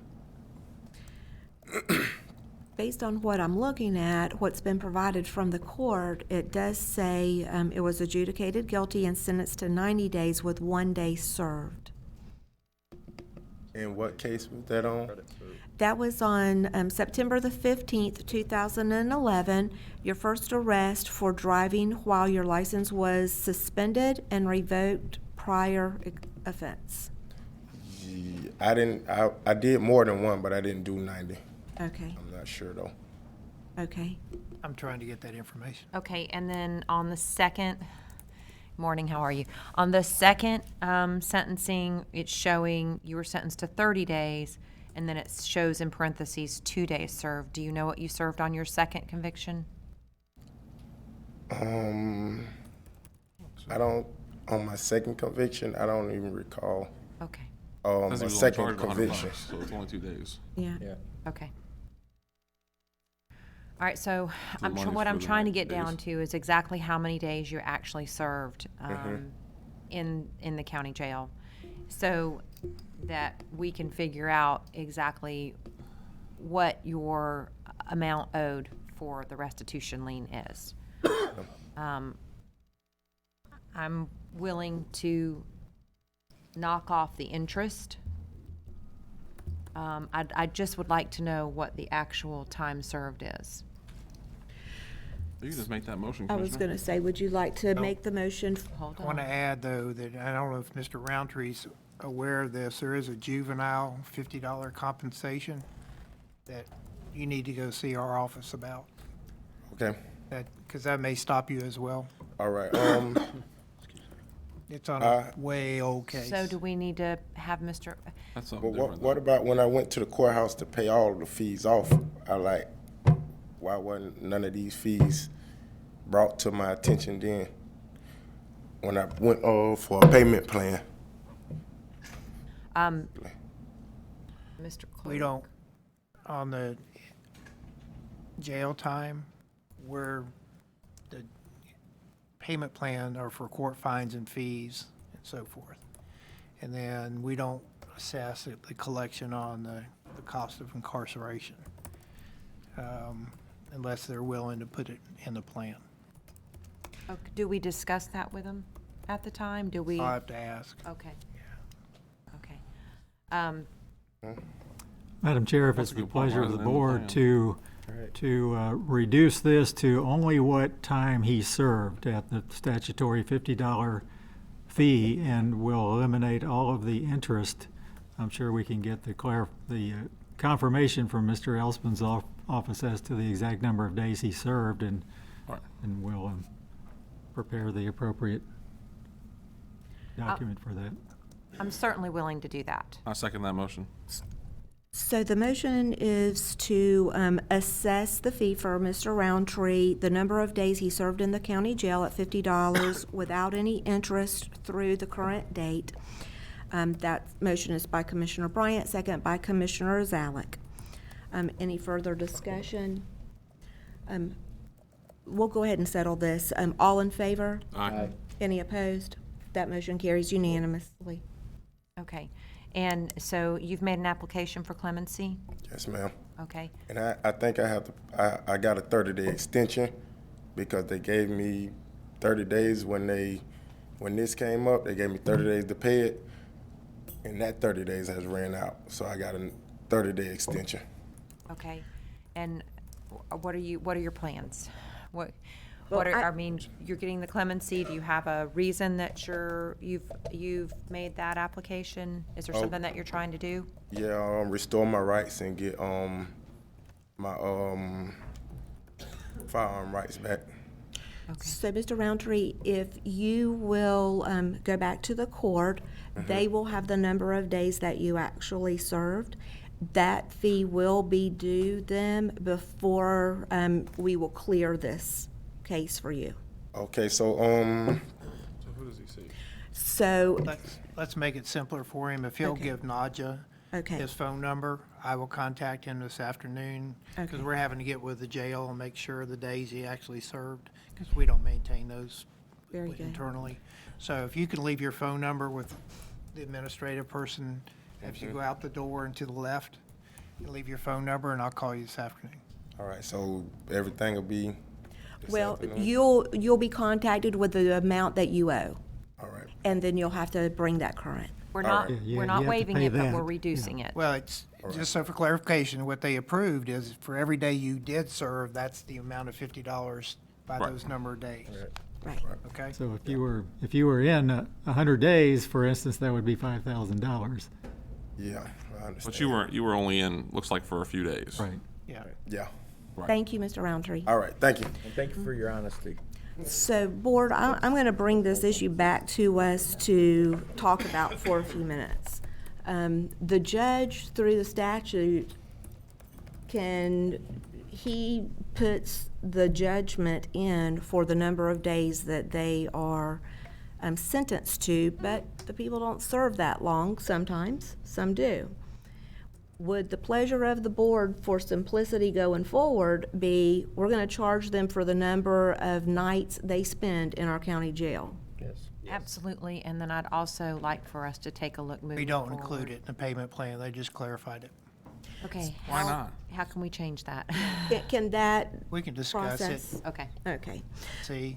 So our request would be that we only charge them for the number of nights that they spend in the jail, and anytime someone is coming in to set up a payment plan, that dollar value be included in their payment Yeah, plan. the statute structures where payment plans are the payments are be distributed. That's the critical part of this, and complex part of it, that we apply them to the buckets that the statute requires us to first. I mean, it actually tells us who we pay first within the buckets.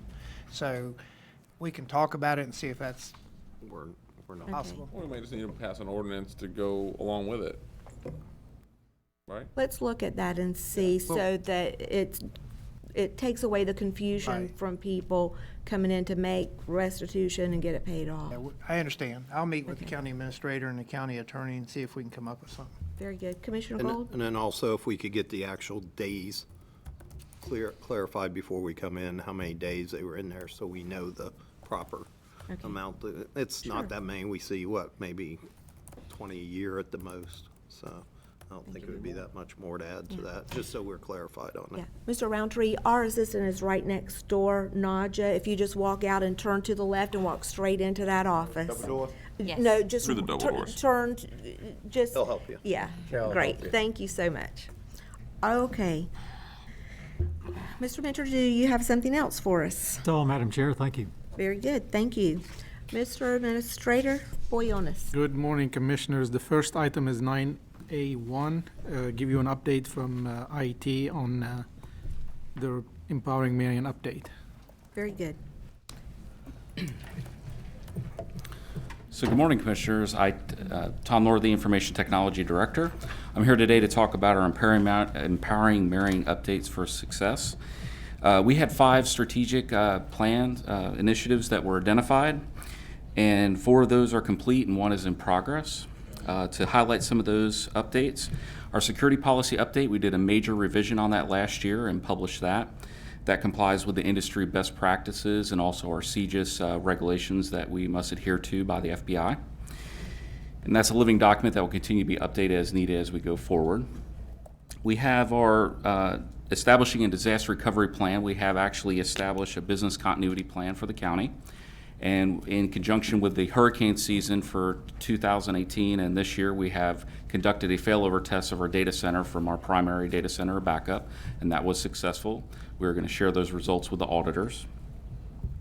For mobile applications, we have put several mobile applications for internal staff and the public's use. Most notably was the Citizen Solutions Center that is available on marionmobile.com. That is where citizens can use our GIS technology to report concerns around the county, and they go to the various departments.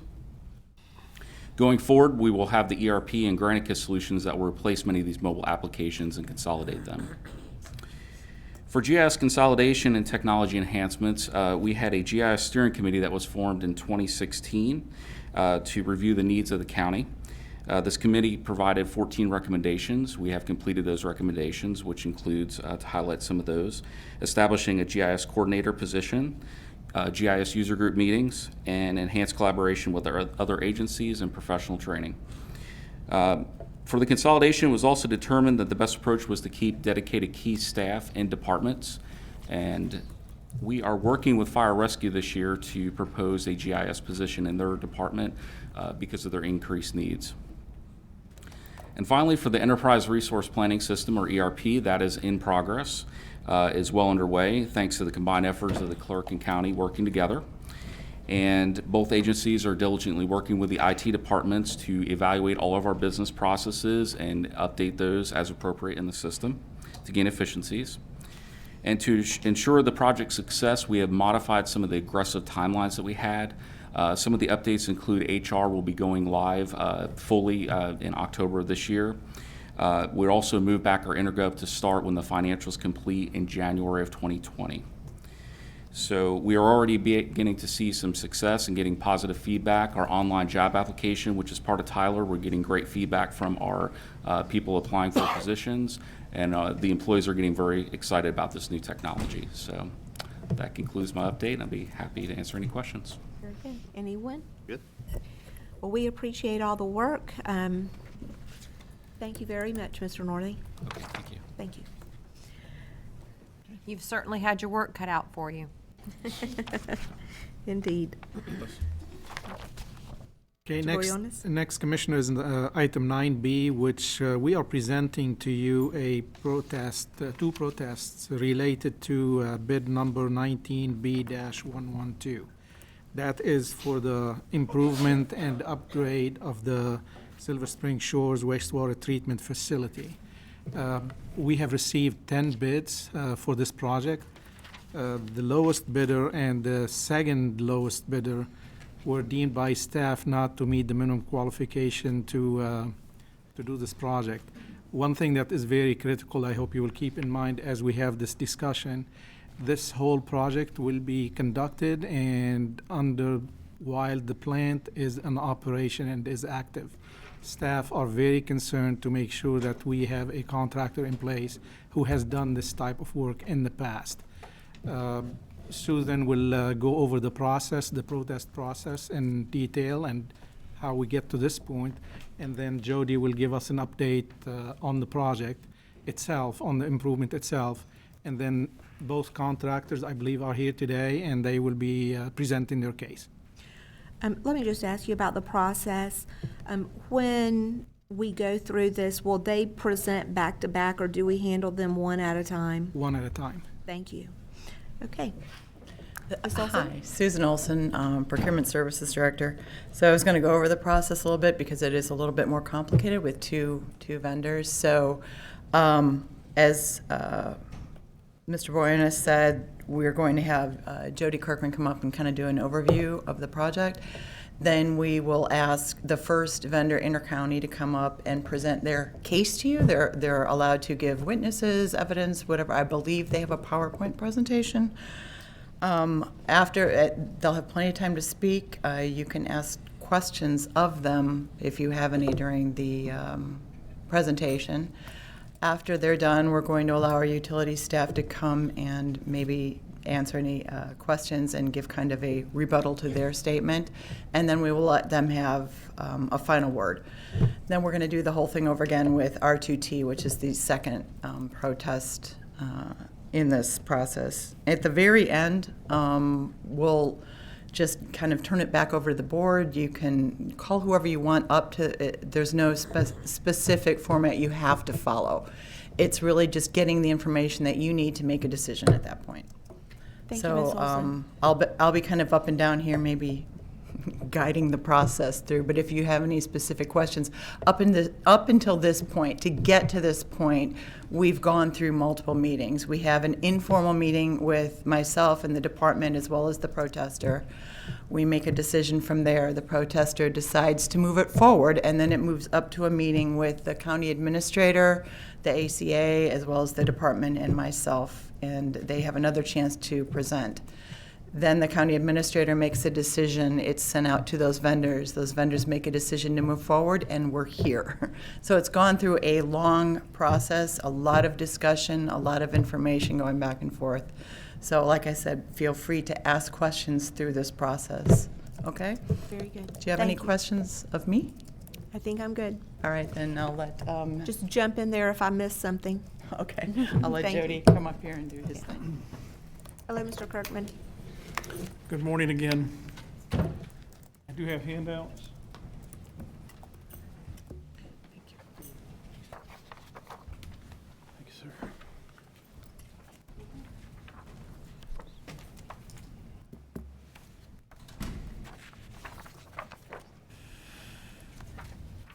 Thank you. Thanks, sir.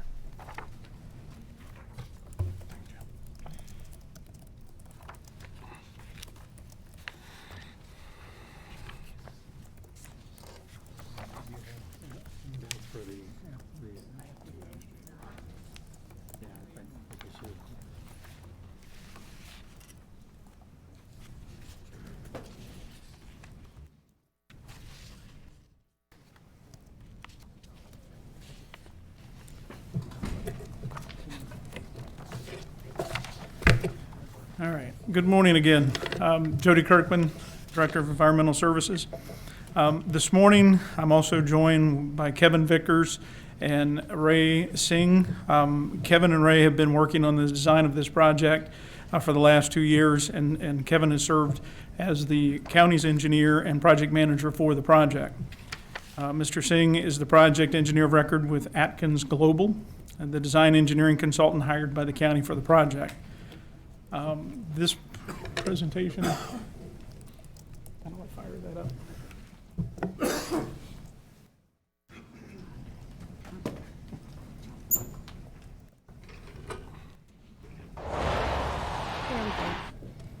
Oh, there we go. Sorry about that. This presentation is intended to give the commission an overview of the Silver Spring Shores wastewater treatment facility and the improvements that are proposed for the project. Starting the presentation, basically what we're doing is showing the extent of the collection system that is conveyed and treated by this facility. That's what these maps basically show. This is a regional facility. It has a large service territory that spans from right around the Silver Springs Head Spring area all the way down to the Sunset Harbor Road and US 441. A little bit of history. Originally, the facility treated just the flow from Silver Spring Shores area. I keep getting tongue twisted. But over the years, the county has decommissioned smaller wastewater treatment facilities and directed the flows to this facility. Both the Silver Springs Regional Wastewater Treatment Facility and the Spruce Creek Golf and Country Club neighborhoods connect to in this fashion. Additionally, a review of the building permits pulled in this area show that this is one of the fastest growing areas within Marion County utility that we serve. The facility also provides reclaimed water to the Spruce Creek's golf courses at the Golf and Country Club site.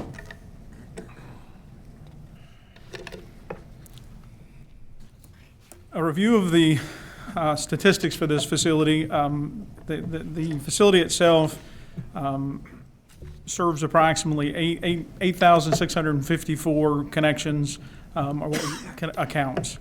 This equates to roughly 20,000 individuals within the county. These customers over the last 12 months have generated an average daily flow of 1.244 million gallons of flow. The maximum day that we've seen at the facility is 1.629 million gallons per day. These flows comfortably make the Silver Spring Shores wastewater treatment plant the largest facility by flow that we service, currently flow. After the proposed improvements, the project, this will be the largest facility basically that we operate.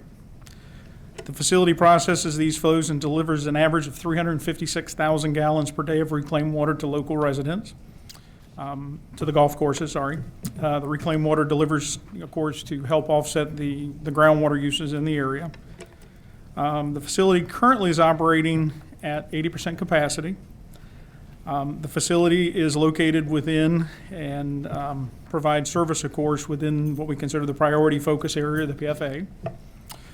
It's also worth noting that the improvements that we currently have scheduled for this facility are actually driven by the permit issued by the Florida Department of Environmental Protection. Again, it's to improve the water quality that comes out of this facility to meet the requirements within the PFA. The Silver Spring Shores Wastewater Treatment Facility Improvement Project includes a variety of individual components. Overall, there's 2 objectives for this project. The first objective is to improve the biological treatment process to comply with the total nitrogen limit that will be imposed to the facility as explained before on the DEP permit. The second objective of the project is to increase the capacity of the facility from 1.5 million gallons per day to 2.0 or 2 million gallons per day. After careful analysis, it was determined by county staff that we were able to cost effectively achieve both the objectives by retrofitting the existing biological process. Shown here is improvement 1. The design prepared by our consultants will enable the county to fully maximize and utilize the existing process tankage. Wow. Sorry about that. And maximize and utilize the existing process tankage rather than constructing new tankage to support and upgrade the expansion. There are 5 main scope components within this project. Again, number 1, the first improvement highlighted here in orange is the structural and equipment modifications to the oxidation ditch. This is really the core improvement for this project. The oxidation ditch represents the largest and most critical process within the treatment facility. A majority of the total treatment that occurs within the fence of this facility occurs in these process tanks. This is the heart of the facility. The work required to expand the facility will require complete taking these process tanks down one at a time, allowing the demolition of the interior concrete walls, construction of new concrete partitions and deckings, electrical work, and installation of 150 horsepower aeration equipment. While the improvements are being constructed on one side of the oxidation ditch, the other side will have to remain online and treat the flow through facility to maintain daily operation, meet water quality, meet permit requirements. In addition to the actual modification, each of the ditches will have to be temporarily fitted with additional aeration equipment during the construction to keep the treatment levels as high as possible during the construction. This will require close coordination between contractor and county operations staff. The remaining scope in items 2 through 6 include modifying accessory structures and processes within the facility. These improvements include modifications to less critical structures and installation of equipment that supports the primary biological treatment process, which is the oxidation ditches. While less critical in nature, the modifications of these structures represent improvements to the overall operations of the facility. It is important when pursuing a project of this complexity that the county hire a contractor who has experience and has performed the work similar in the project and in scope. Due to the critical nature of this project and the structures being modified, staff is recommending that the county move forward with a contractor who has the experience dealing with primary biological treatment processes, as we said before, the heart of the facility, like the facility we have at hand. That's the information we have, at least the general overview of the project. Again, we have staff here that can answer questions if we have other ones, and I'm sure we will after we hear from the other contractors. Madam Chair? Yes. Before he goes, Mr. Kirkman, I know you mentioned that we are dealing with a permit deadline, but I don't think you actually mentioned or stated the date of that deadline? Looks like it's October 26, 2020, is that correct? Yes, October 26, 2020. Thanks for pointing that out. It was on the slide. That is, and currently, where we're at, we're definitely starting to bump up against that timeline for the construction. I feel once we're under construction, we can work with the state. Once we're under construction, we have a contract, we're probably going to be able to work with them accordingly. The more we kind of push this out, we kind of jeopardize that. So, Thank you. thanks for pointing that out. Thank you, Mr. Mentor. Do we have a representative here from Intercounty Engineering? If you'd like to come up, please, and give your name and address for the record.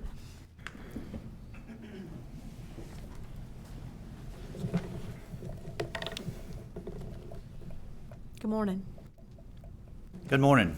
I'm Stephen Polk with Intercounty. The address is 1925 18th Street in Pompano Beach.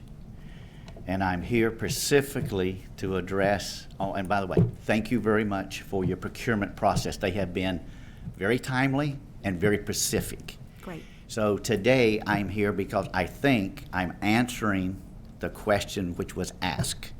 And we were turned down because of the intensity of the project. Could we work under pressure and get you back online? And every owner we've worked with for the last 25 years have said their job is important and it needs to be done on time. So what we did is we put a few slides together of the projects in which we submitted. So what we did is, of course, we were talking about going in oxidation ditches. So the one that we gave as a reference was in Hollywood. And if I go back, even though it is, well, I guess I can do everything but operate the thing here. How do I go back? Somebody help me. There we go. Okay. If you notice, even though this is a much larger plant than yours, it was also under the time strength that had to get back in service. We could not be down for very long. This one had a even more constraint because it was totally concealed. Yours is open top. It's easier to get in. It's easier to do the concrete work, to do the demo work. You're not fooling with confined space. If you notice, this was one where we've taken out equipment. These were the mixers, had to be rebuilt, put back in. This is Intercounty's equipment. If you notice, that one was a very simple. It's the same as in all of them. We had to get the grit out. We had to go in. We had to do minor modifications to it. This is showing much larger structure than yours. This is just showing the process in which we skip panned it out. We put it in. Those are our trucks. Those are our dumpsters. If you notice, it's everyone didn't want anything on the ground. To us, this is every day. This is not high tent, something special. This is what we do. This is our specialty. For the last quarter of a century, Morris Hines, sitting in the audience, has done this, and he's never failed to finish a job on time, or he's never not finished a job. We also, this is just showing the different processes. Then we were asked to demonstrate that we had went in and worked on concrete. This project here, we had put in new gates. We had to chop out the existing walls, put new thimbles in, and put new slide gates in. And this shows the slide gates, which, by the way, you had to put in temporary bulkheads. You had to get it right back in service. You couldn't take it out of service. You had to run the bypass pumps, and you had to keep them up and running, which is another typical day for us. This is just another one.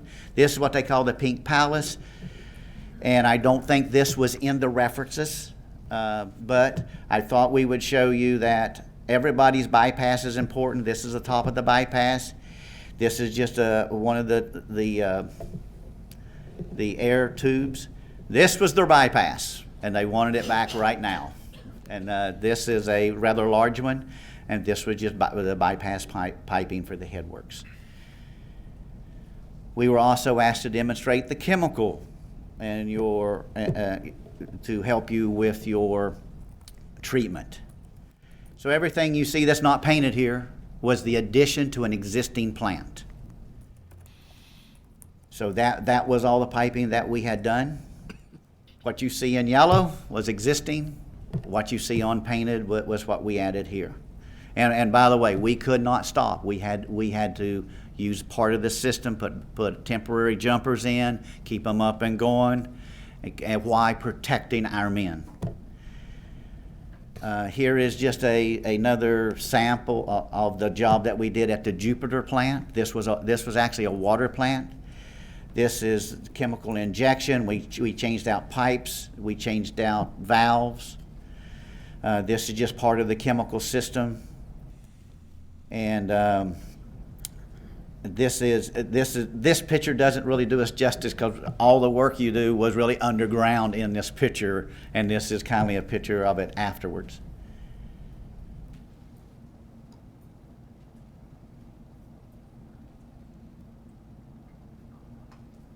This is still inside the basement.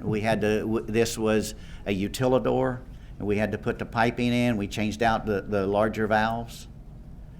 This is just other pictures of the same project. Here's the chemicals.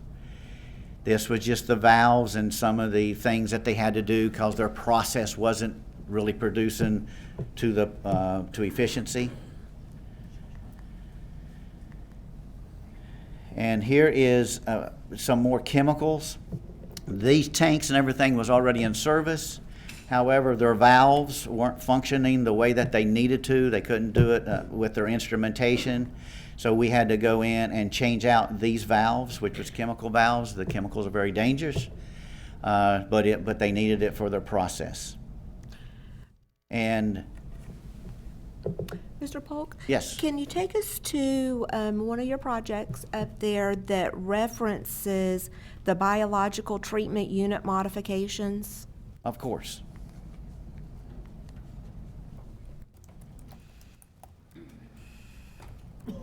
I can show you the tank in which we were inside.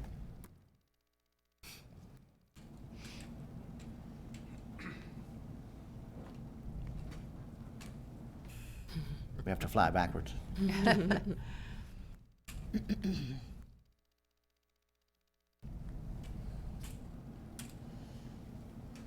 That right there would actually show this one, right? The one I just passed.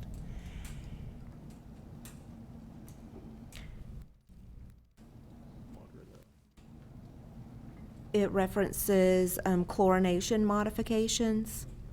Yes, this one. We're looking for biological. Yeah, the biological treatment unit modifications. Okay. Here in this plant, you're trying to get your nitrates down.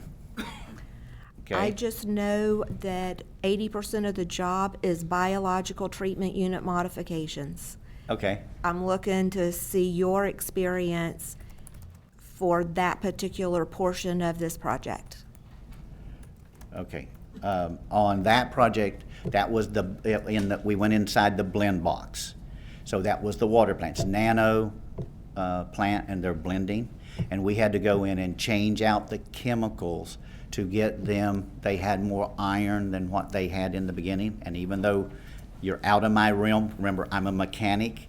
I install what the engineer agrees that you need. But what we did there is we put additional injectors in, and we brought the piping in. And so all that pipe you see, that was a new color. We had to repipe all of that and send it out so that it would inject in different phases of the treatment. In other words, they didn't have the treatment, they basically had it in two places. And we had to break it up and inject it in different places. Have you completed a job with all the specifications in its entirety from start to finish as the job that we've asked you to bid, or the job that you've bid on for us? From start to finish, have you done a project as our project has?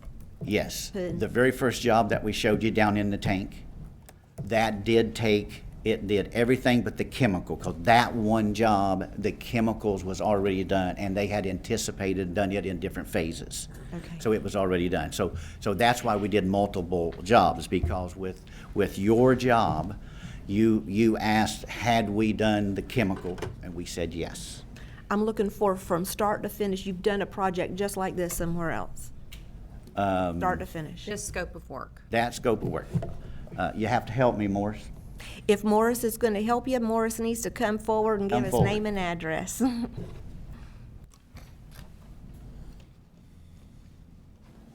This is the phone a friend. We're glad you both are with us today. Thank you for the opportunity. My name is Morris Hines. My address is 5320 US Highway 92 West, Plant City. Thank you. The answer to your question is no. We have not done a complete scope from beginning to end of this type of project. We've done sections of it because most of the time you don't do, this is the project that generally doesn't go out to bid that often. So you don't get an opportunity to be able to do a project of this magnitude from the beginning to the end, because there's usually only sections of the processes that are done. But we have done every process that's involved in this project. It's just that we don't do it from beginning to end because, as I said, there isn't that many projects that is out to bid for a contractor to do. Okay. And that's the process. And that's the reason. Thank you very much. Commissioner Bryant, did you have something? Well, I mean, I guess my question is going to be, you haven't done a project with this scope of work from start to finish. And I'm looking at a chart here that shows the different things that you have done. And as was stated earlier, 80% of this project is the biological treatment unit modifications. And what I'm looking at is that you don't have a lot of experience in that, and quite frankly, I'm not showing any on any of the projects that you've done. Well, if you look at the first slide where it shows the work in the tank, in the grid tank chamber, that's a facility that's much, much larger than what we're dealing with here. And in that process, we took the system down, removed the grid, and cleaned out the tanks, did the concrete restoration. We removed the mechanical equipment, which was the mixers. That's where the crane was there. We degridded the tank, and we did the restoration of the concrete. So in essence, it's almost the magnitude of really what we're done here in this project. It's just that we didn't do the chemical injection section, but we have done many chemical injection projects. What project was that? That was just the original one I'm speaking about is the City of Hollywood, where we removed the grit from the oxygenation train. And you have an open system, that was in a closed system. Basically does the same thing. And then we did the concrete restoration inside the tanks. It wasn't just one tank, it was numerous tanks. Do we have any other questions for inner city or inner county at the moment? If not, we'll let Mr. Kirkman return. Okay, thank you. Sure. Can I add something in there? Absolutely. I loved your question, because at bid time, at first it was a 5-year requirement, and during the process, to make sure you had those 10 or 11 bidders, it said, hey, has anybody done any of these tanks in the last 15? Because what Morris shared with us was exactly right. On the rehab jobs that you have, lots of times you don't do it all in one. So we agree with you that your question is a great question, but there must have been a reason why that during the bid process, he says, hey, one of your requirements is you had to have done 3 of these in the last 5 years. And that might not be exactly right, but I think I'm close. So, but I do remember that it went back to 50, they extended it back to 15 years just to make sure that you were able to get some people who qualified according to your qualifications. Very good. Okay. Thank you. It was a combination, Commissioners. That was an addendum. We opened it up to 15 years, but also with a second condition, I think 2 projects within 5 years, similar to the project we are bidding.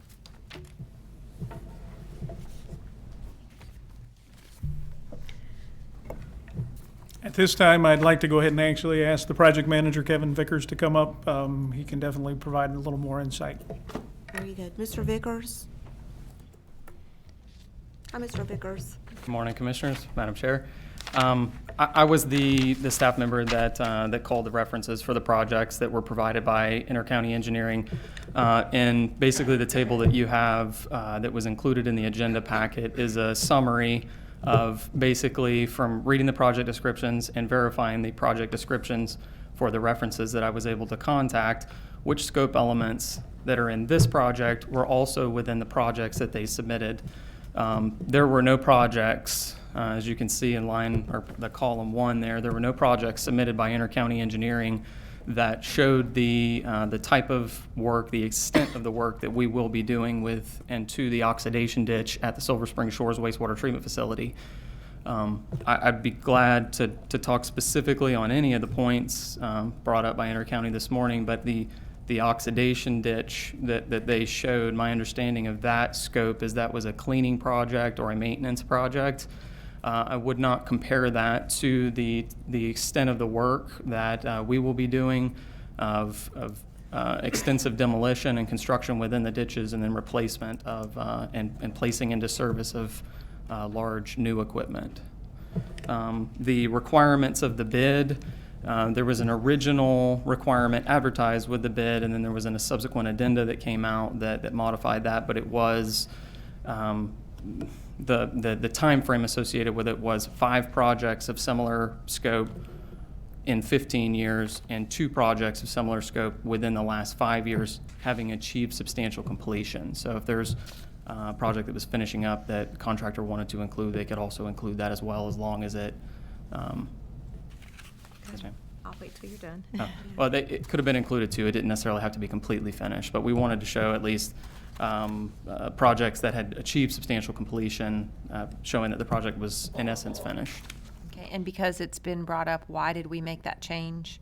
What was the reason? Was that staff wanting to see more of a history? We received, I believe, a couple of inquiries from contractors while we were bidding the project about the qualifications included in the original package. So I worked with our consultant, with Raj, with Atkins, to develop that criteria initially. After receiving questions during the bidding process, which is pretty normal, we felt it reasonable to relax the time frame requirements in order to allow more competition. The legal aspect of how it was worded in the addenda and all that, I won't really go into. That's outside of my level of expertise. But when the addenda was issued, there was an intent to extend the time frame, to relax the time frame a little bit, to allow for additional bidders potentially to meet the criteria to be able to bid on the project. Okay, thank you. Any questions? Yes, I'm sorry, Mr. Mitchell. Mr. Vickers, regarding the addendum, was the intent of issuing the addendum to entirely replace the original scope, or was it to supplement the original scope? To supplement the original scope. Okay.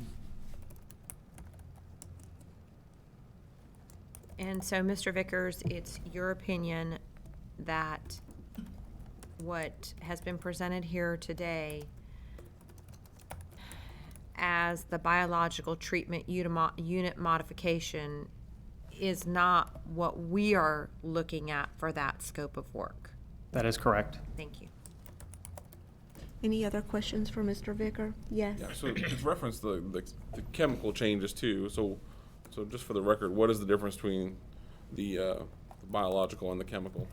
So the biological process is the main process that relies on microbes for the treatment. The chemical systems that are being installed by this project are to supplement the biological process, not replace it. So it's an accessory, or it's there to support the primary biological process, but it's not there to replace it. Is that? Sure. So I guess what makes this job specifically more difficult than the other projects we're seeing, or that are given in the examples? I think the scope of the project, the magnitude of it, and the complexity of the modifications that we're doing would set this project aside from the projects that were submitted by Intercounty Engineering. I think because it's a tear down and rebuild. Yes, ma'am. Versus a cleaning and maintenance. So we'll ask Intercounty to come back up if you have no more questions of Mr. Vickers, and they have the opportunity, it's my understanding now, to make a closing argument, basically. as to why they should be considered. I'll just need your name and address for the record, please. Good morning. My name is Adam Brang. Address is 26513 Northwest 94th, High Springs, Florida. A lot of what Morris and Mr. Polk presented are projects in the water and wastewater plant sector. The project that Marion County has to do is the rehab. You've heard the explanation, but the bottom line is the work that Intercounty is going to do to fix the plant, to get it up and running, is exactly what we've done, what Intercounty's done before. There's a mixer. Took the mixer off, reset the mixer, put it back online. The mixer is what drives the aeration in the tank. That's, installing new equipment. That's what they do, as you saw. So to answer your question, does Intercounty present, excuse me, did Intercounty present project references that have similar scope? Well, the answer is absolutely yes. Absolutely. Installing equipment, taking critical systems down, maintaining the systems, putting the equipment in and making sure it functions, start up, making sure the county can maintain treatment of the water while the work's going on. All of those components of what you saw this morning are there. So it's a matter of opinion whether that work was component or not. But I'm gonna promise you this: if Hollywood, if you own the plant at Hollywood, you may have a different opinion, and I very much respect their professionalism. By the way, they've been awesome. But I'm gonna tell you, Intercounty's work meets the criteria, bar none. So, I mean, if you take a look at the individual components and doing the work, installing the equipment, getting it back online, that tells the story. And this job that we bid is exactly that, to the T. Cutting the concrete, putting in the piping, putting in the aeration components, of which we have a great relationship with the vendor selling the equipment to the county. So these are the behind the scenes that allow us to have a successful project. The great relationship we have with the vendor who sold the county the equipment, the working with them to get it up and running. All these are things that we have and we do to make sure the project works. So just a little bit of additional information for you. Madam Chair. Thank you. Yes, Commissioner Bryant. So would your testimony then be that the work that you did for the city of Hollywood the scope was more than cleaning and maintenance? Absolutely. Absolutely. When you take a mixer down and take that off the tank and put it back on there, that's not a maintenance. That's replacing and hanging new equipment. You're taking the function of the tank completely off. It is no longer a useful tool. By doing that work, the cleaning is just one component of it, but that's not what the specification asked. It was a similar scope. Similar scope is getting in the tank, putting on your rubber boots and getting in the tank, turning wrenches, replacing the concrete, putting the equipment on there. That is what the specification asked. It wasn't, hey, did you do a project just like ours, exactly like ours? It was similar. And I'm no attorney either, but I've turned wrenches. And I can tell you, if to get in the tank and turn the wrench and make the aerator work properly, get it height adjusted so that the aeration is proper, those are all components of the work that you don't really, without getting into too much in the details, that those are all there, and those fit this project almost perfectly. So again, that's my opinion. Thank you, Mr. Bray. Yep, thank you. Unless anyone has any. Okay. At this point then, Susan, correct me if I am right, and do we vote on this, or we just move to the next? No, we will move to the next. RTT, I believe, has a representative here to speak on their behalf. Okay. Based on what our recommended motion is, we felt like the conversation would be best after hearing everybody. Gotcha. Okay. Thank you. All right, good morning, Commissioners. Rob Batzel, 1531 Southeast 36th Avenue, here on behalf of R2T Inc. At the outset, before I get into the substantive part of our comments today, I want to point out one thing that was just a very important issue that I want us to hang on to from that prior discussion. and that is Commissioner Bryant's question. Why did we make the change in the addendum number 3? And I'm going to come back to this. But I want to remind you that staff's response was that questions were posed during the process. Staff consulted with the outside firm who recommended that they, quote, relax the time frame, resulting in the higher number of bids. So I'm going to come back to that, but before that was lost on us, I wanted to remind us of that. And at the outset, I want to tell you, I am certainly not an engineer. If I start talking about biological treatment, we're all in trouble.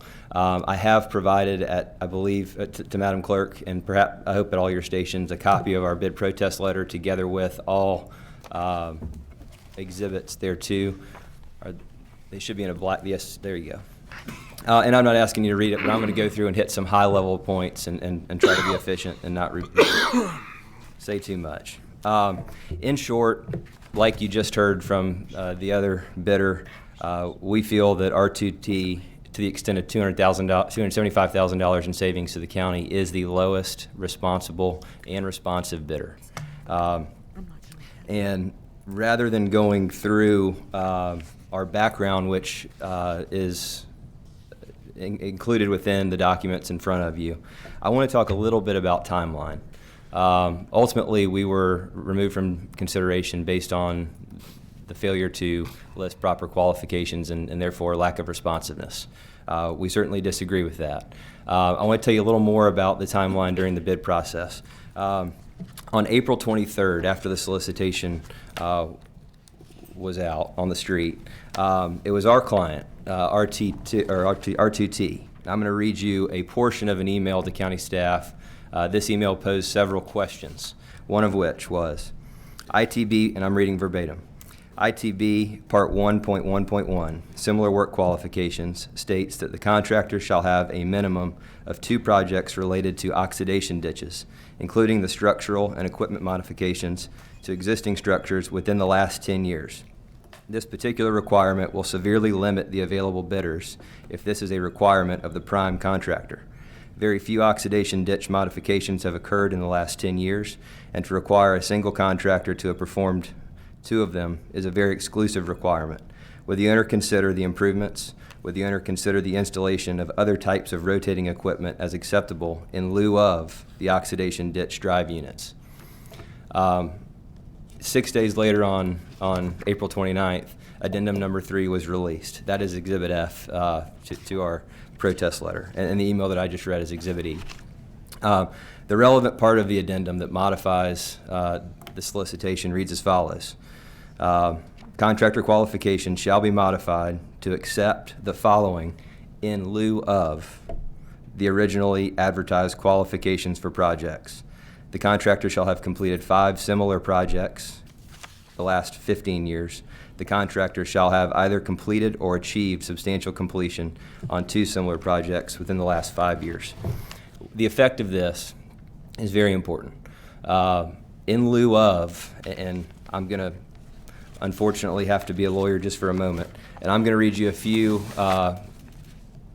few portions of appellate court cases, things that are instructive to us, not only on competitive solicitation, but specifically concerning what it means when you say in lieu of. And to cut to the chase, it means instead of. But the purpose of competitive bidding is to secure the lowest responsible offer. I know some of this sounds obvious, but it's important to build, I think.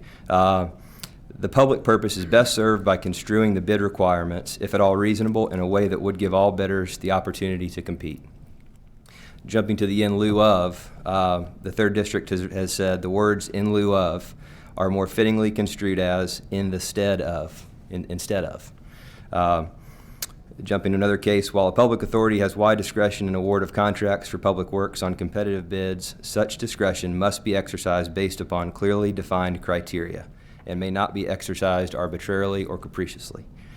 After defendant, and in this case a defendant, determines which bidders are qualified, the county's discretion comes to an end and it must award the contract to the lowest among those bidders. So what I'm telling you is, in my opinion, the result of this addendum, whether the county, and there's a fundamental disagreement, and I want to go back and also say the county's been wonderful throughout this process. Staff has done awesome job. From Munir on down, Mr. Buenos on down, everyone has been wonderful and listened. But it's a difficult, this is a minor issue that we're disagreeing about, and the only reason I'm here is I think we're right. So the result of this addendum is to read this solicitation to say that instead of requiring at least 2 projects specifically related to oxidation ditches within the last 10 years, the contractor is now qualified post-addendum if it has completed 5 similar projects in 15 years, or completed or obtained substantial completion of 2 similar projects within the last 5 years. During our prior hearings, R2T's principals and agents and people who know much more about the substance of this than I do have testified extensively, and your package in front of you is complete with a lot of information that shows that they have completed a lot of high-level similar projects.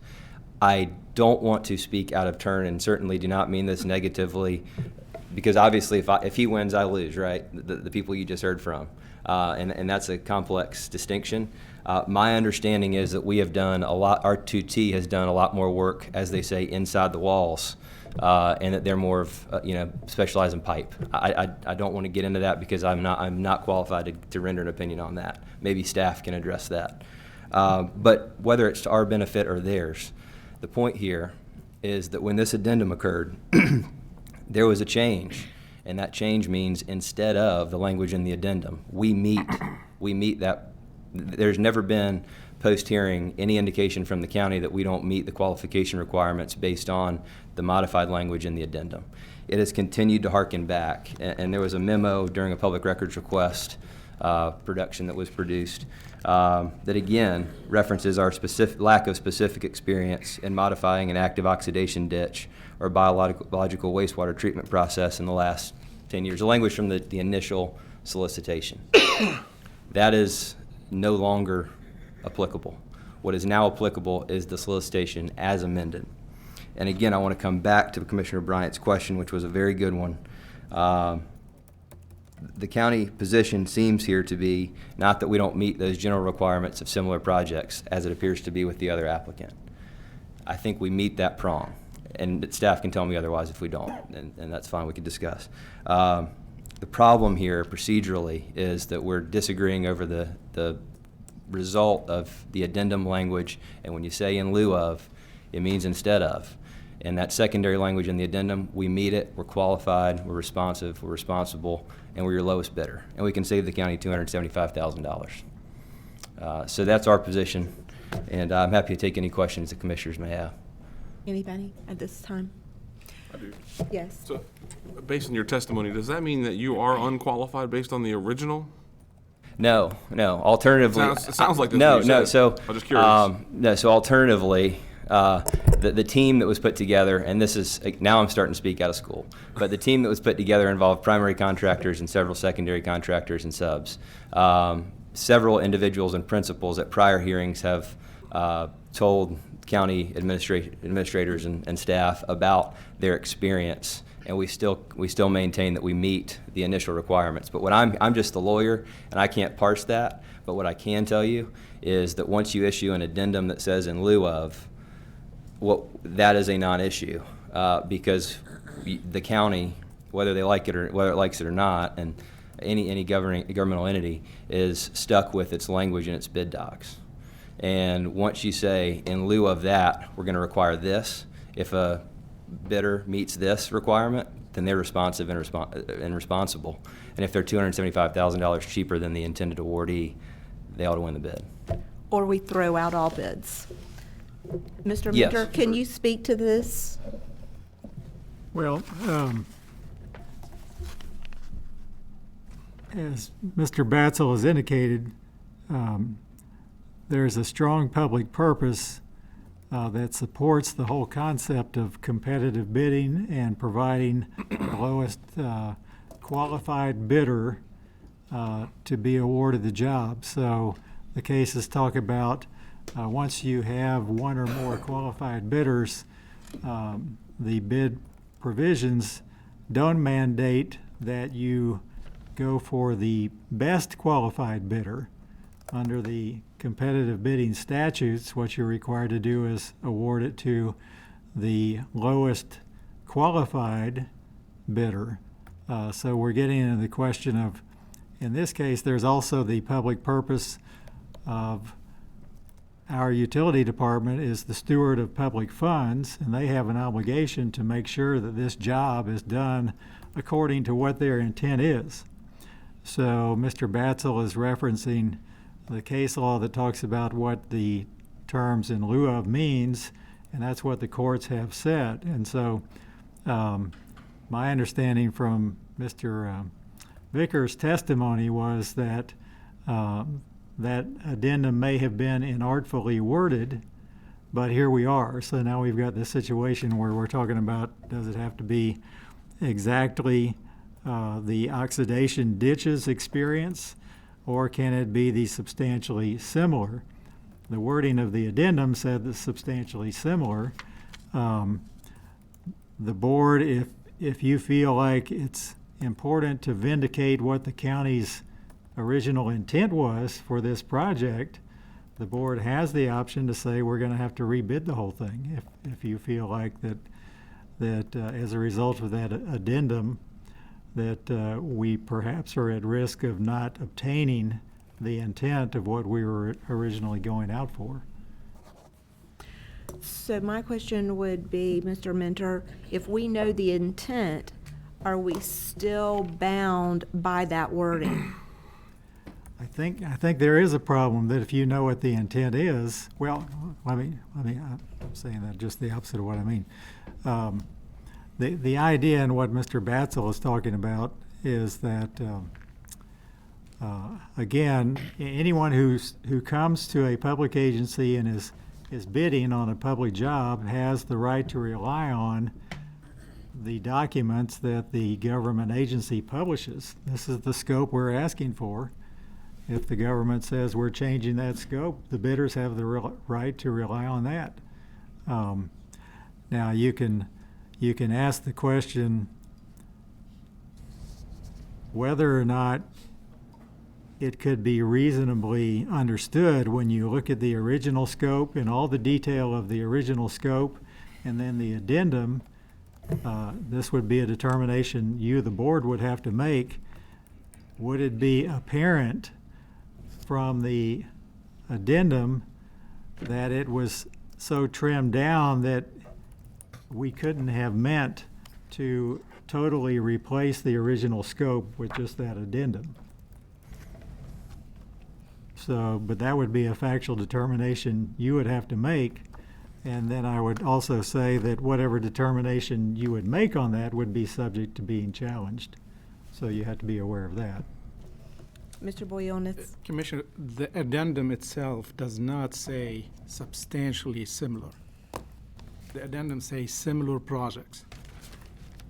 2 projects should be substantially complete in the last 5 years. In my conversation with staff when they presented their case, based on that language and the reference that the list of projects they were provided, they did not believe they meet that similar criteria based on the scope of our project and what we are doing. I understand the in lieu that it replaced the previous statement and the previous qualification, but also it has, the new language has similar projects to what we are doing. All what we did is lax the time frame. But similar, in our opinion, meant similar to the plans we are bidding and similar to the project we are bidding. That's, I think, where staff were coming from. Very good. Thank you. Madam Chair, may I make a couple comments, then I'll sit down and let staff, thank you. On that point, I think that if nothing else, if staff can tell me so I can take back to my client what specifically makes causes them to fail to qualify as a responsible bidder based on the similar experience, I think that will satisfy them. At this point, our understanding is that there's no specific shortcoming or specific facts that have been, or a position of the county to tell us why, and so that would help. I can tell you that if and I think we've kind of come to the conclusion that in lieu of is a replacement, and so I won't beat this dead horse, but my client would not have bid and put all the resources and time and effort into continuing forward if they thought that the failure to meet the specific in the first place, to your question, would have precluded them. So, and finally, just to circle back, and again, this is sort of beating a dead horse as well, but the point there in the addendum was to relax those to include similar projects, to allow my client included and other bidders to participate. So once they're participating, the sole question, I think, for the board's consideration is whether we meet that bar. I know you're heavily relying on staff, and as we sit here today, I think staff may have applied the wrong test by applying the test put forth in the qualifications in the initial solicitation and not the stuff that was added in the addendum. So I do think it's best most likely to reject, because I know I can't. Today, we could probably call in engineers and experts to talk to you for 5 hours, and your heads will be spinning about whether a similar project test is met by my client or the other. But I'll sit down and shut up. Thank you. Thank you for being with us, Mr. Batzel. And Commissioner, if I can Yes. add one thing. Robert, part of the agenda item, there is a chart provided by staff that goes item by item based on the specification of the project. And it shows, based on the project list that was provided by your client, which part of the specification or the plans that we bid those projects meet. Okay, thank you. It's part of the agenda item. Okay, thank you. Yes, Commissioner O'Brien. Mr. Batzel? Mr. Batzel? Oh, yes. I have a question for you. I keep kicking her chair every time I walk by, so That's I do okay. apologize. So you made a statement that had that addendum not gone out, your client probably would have not continued with the bid process. So my question to you is if we were to reject all bids today and that bid went back out with the specifications that everybody now understands we're looking for, would your client rebid that? I don't know, but part of that is it depends what what the solicitation now looks like, whether it looks like the initial bid or the addendum. But I don't want to. I am not prepared to answer that definitively. But I would say, if it looks like the bid as amended in the addendum, certainly, yeah. And the reason Does that answer? Well, yeah, and the reason that, Commissioners, the reason that I asked that question is as I sit here and I listen to all the testimony, I know what our staff is looking for as far as the scope of work and I think I know what the intent was. And so, I'm wrestling with, okay, do we just throw it all out and start over? But knowing that they're going to be looking for this specific scope of work, and according to what I see here, your client doesn't meet the requirements that they're looking for, is your client's more than likely not going to rebid the project, and therefore, are we wasting time in starting all over? So that's why I asked you that question. Okay, That's what I'm wrestling with. Okay, I can address that. So my understanding is this: the original bid went out, right? And my client, through that question that I read you, said, hey, these don't come up very often, and 2 in 10 years by the primary contractors, you're not going to get many responses. As you've heard staff testify, staff then talked to the outside consultant and then attempted to relax the timelines that apply. And that resulted in the addendum. So based on if that's right, then I would assume that when this goes back out, if you reject all bids, it's going to have that relaxed language once again to encourage bidders, to encourage an open, a good slate of candidates, right, to apply. So there's a lot of assumptions on my part, but if that's the case, I think my client would certainly apply, just like they chose to apply based on the addendum this time. Thank you. So, Thank okay, you. thanks. I'm sorry, no, sir. So at this point in time, we get, I guess, Mr. Vickers to return for a rebuttal on any of this. And there's a lot there. I'll touch briefly on a couple points. Included in the addenda language is also the word similar. And in reviewing the 15 or so projects that were submitted by R2T, the component, again, they're missing is process modifications to the primary or the heart of the facility, as Jody referenced, the biological treatment process and the logistics of taking that down, doing the work that's necessary, and then successfully placing that facility back into service. So what was not removed in the addenda was the word similar, which again, in staff's opinion and our consultant, the similar would include modifications to the facility, the primary process, treatment process at the facility. And if we were to re-advertise, we would be very clear in the next advertisement as to what similar constitutes. You know, in an effort to exercise experience, both of the protesters have submitted projects that they feel have components that show similarities. But similarities in composition, like the concrete, rebar installation, or even some of the equipment installation, does not necessarily mean similarity in scope and the breadth of the work that needs to happen at this facility. So I would offer that to the board. And if we were ultimately going to end up re-advertising this, if that's the desire of the board, we'd be very clear as to what that constitutes in terms of the reference projects to be submitted by the firms submitting bids. Okay. And Would the consultant like to add anything to that? Raj, do you? If you'll just give your name and address. My name is Raj Singh, and our company address is 482 South Keller Road, Orlando, Florida, 32810.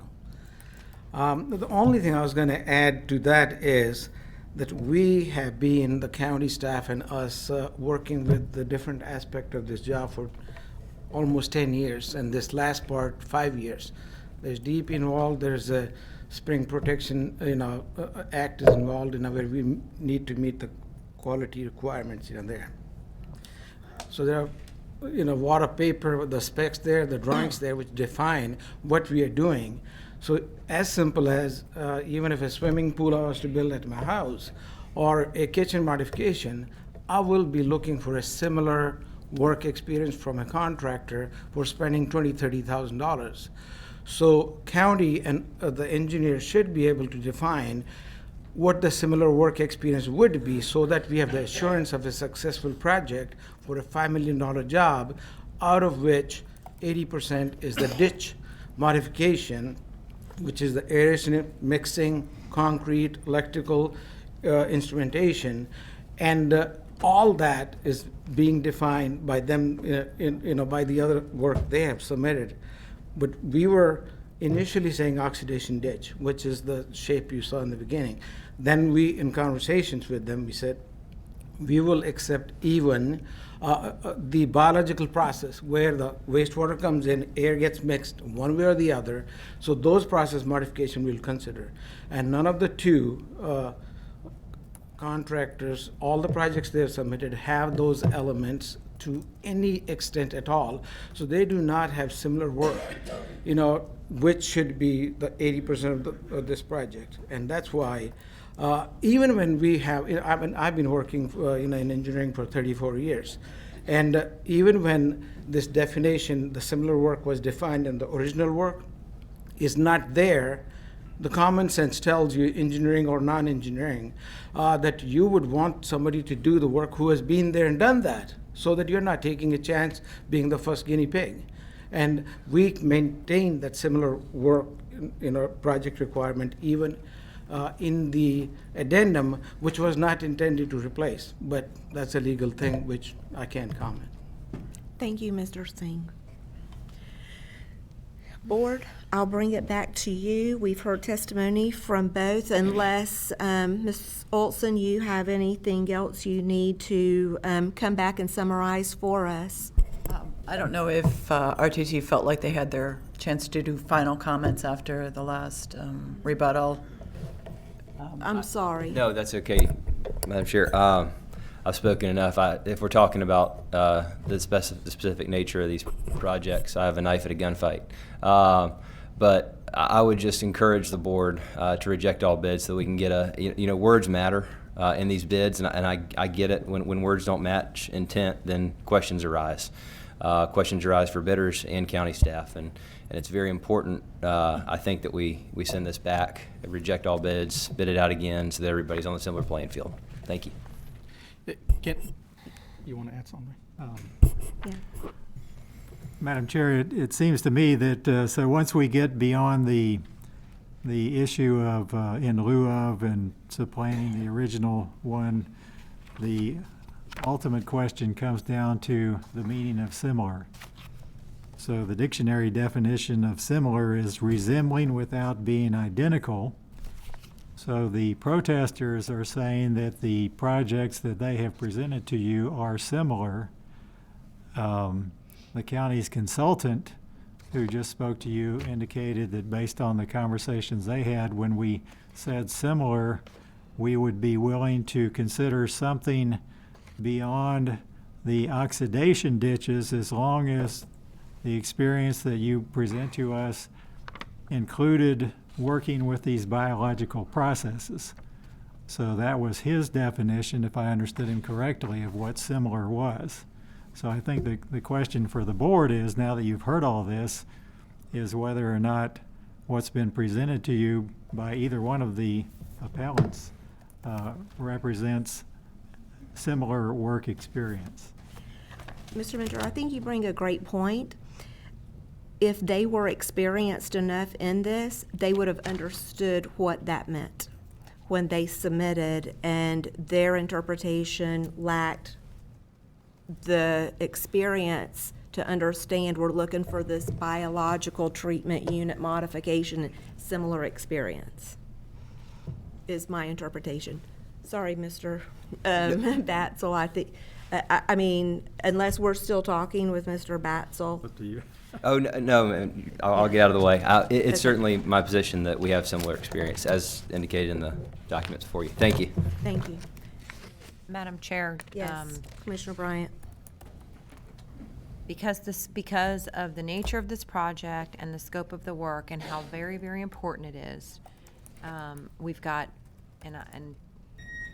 and because I'm afraid that the waters were muddied by the way that we did change our addendum, I feel like we probably should reject all bids and go back out. And I know nobody wants to do that, but I just think that for transparency and clarity. State the motion. Now Sure. second it. Commissioner.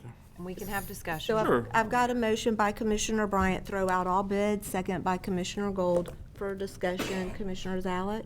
So two things. I mean, you know, when you come into these bidding processes, especially if you ever had the great opportunity of being on the other side of this, where you are the bidder, it's a tough process, right? It's tough to bid all this stuff and meet all the criteria and get in all of this. But I think I mean, quite frankly, commissioners, if you look at the charts based on the testimony of our staff, right, there's no question that it's not similar, because they don't meet rows of the product, right? It's not one thing. It's not like they missed all of one thing. It's multiple things on this chart. For them to go to court and prove the fact that we made the mistake, I think is a hindrance that they would fail at, quite frankly. I don't think it would even be a case in front of a judge, based on the testimony of our consultant and our staff, that these two bidders meet, that they can prove that they have similar projects. Based on the evidence in front of us, I don't think it's even close. So, for that reason, I think it would be a complete failure on our part to, shut this bid down, put it back out, and then, quite frankly, put at risk the other bidders that gave a true and faithful statement of what they could provide the work for. Because now, all the other bidders have their prices. That is a substantial competitive disadvantage for somebody, especially on the other side. And we need to take that into account. These folks have, quite frankly, based on our staff's recommendation, don't have the work product and should be disqualified from this bid. It's here. If they want to contest that in court, that is their business. But I don't think they can. Thank you, If our folks are even close, and I would hopefully, commissioners, again, and we have a timeline besides that. So, Commissioner Moore. To your point on the timeline, because we do have DEP and the other timelines, but my question is to Mr. Mentor, based on, Commissioner Zalek pointing that out, what do you think our chances would be in court? Say we were, you know. Depends on who the judge you draw is. I don't have a coin with me. Okay, but because the thing is there is, like he points out, there are more than one category where they failed. It's not just one category. So, but because we also have the DEP timeline and stuff to look at, and also the trying to be fair and level for everybody, and now with other people's prices out there, that's not fair and level anymore. So it causes issues. Rebidding has, I think, a lot of issues too, where we could possibly get sued on that side as well as on the other side. But what do you think if we kept with the current bid? What do you think our ability to navigate the court system is? He's not going to answer that. Well, I should point out that the chart that Commissioner Zalek is pointing to was included in the agenda package. It was not really touched on by our staff in their discussion, those details about the lines on the chart and the points of similarity and dissimilarity. But to answer Commissioner Moore's question, so we're having a record made of the proceedings, and if the matter were challenged, it would go to court on a petition for certiorari, which means it's a challenge solely based on the record.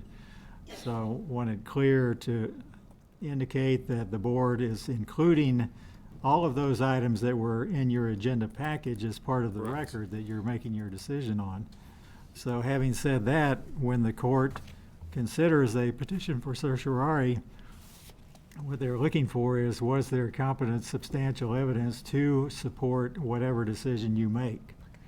So the idea that there could have been conflicting evidence on the other side is not determinative to the court as long as there's competent substantial evidence to support your decision. So under those circumstances, it sounds like there's a basis for the board to follow what Commissioner Zalek is proposing to you. Could I ask Mr. Vickers to return for a moment?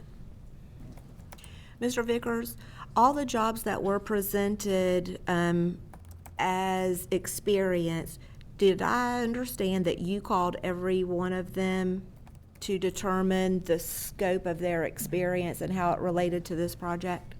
For inter-county engineering, I attempted to reach out to every single one of the references that were provided.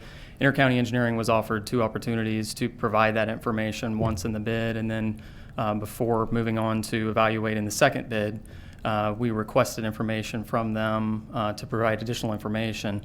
And I made attempt to get in contact with all of the references provided by them. So the feedback that you have, I don't know, I don't remember if I heard from every single one of them, but in the situation where I did not hear back from an owner to clarify and verify the scope of the project that was done for them, I relied on the description that was submitted by the contractor.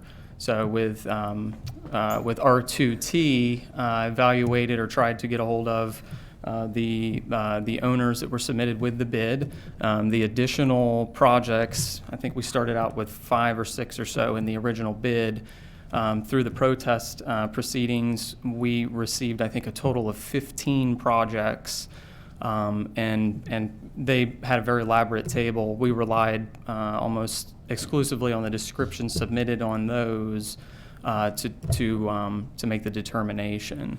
And just to clarify, what's shown in those tables that were submitted for the 3 low bids is just a straight line. Was that scope element included in the project or not? Okay. So again, looking at the BTU, 80% of our project, you're comfortable with the recommendation or the verification of their experience level of what's been submitted in these tables? Yes, ma'am, based on the information that was submitted and getting a hold of the references that we were able to get a hold of. Very good. Madam Chair? Yes, Commissioner Bryant? So, Mr. Vickers, can you explain to me the difference in what we're asking for in scope of work and what was presented as being similar work by inter-county? Yeah, so in all fairness, on the one project that they talked about. Hollywood. On the one project, pulling off and I'm not an engineer or do any of that, but he was talking about pulling off the wheel and replacing. Turning the wrenches. Not exactly turning the wrenches, but the specific thing in keeping the water going. Can you explain to me what's the difference there? What we're proposing to do with the Silver Spring Shores plan is actually concrete wall construction, demolition, installation of equipment, at the same time while we keep the facility largely in service. It appears maybe that they removed some equipment and replaced it, but I don't get from the scope that was described that the extent of the work that they did in that facility, even in a direct equipment replacement, it's not the same thing as completely modifying the facility, completely modifying the process, and then starting the process back up. I mean, I would be welcome to have them clarify that if that's. That's fine. And then we have another. Well, and we have another one that we are looking at here. That I mean, they have on all of like 1, 2, 3, 5 projects they submitted. They have completed that biological treatment unit modifications in 5 different projects. They've proven that they've done that. Which bidder? Ortega. For Ortega, that's correct. Okay.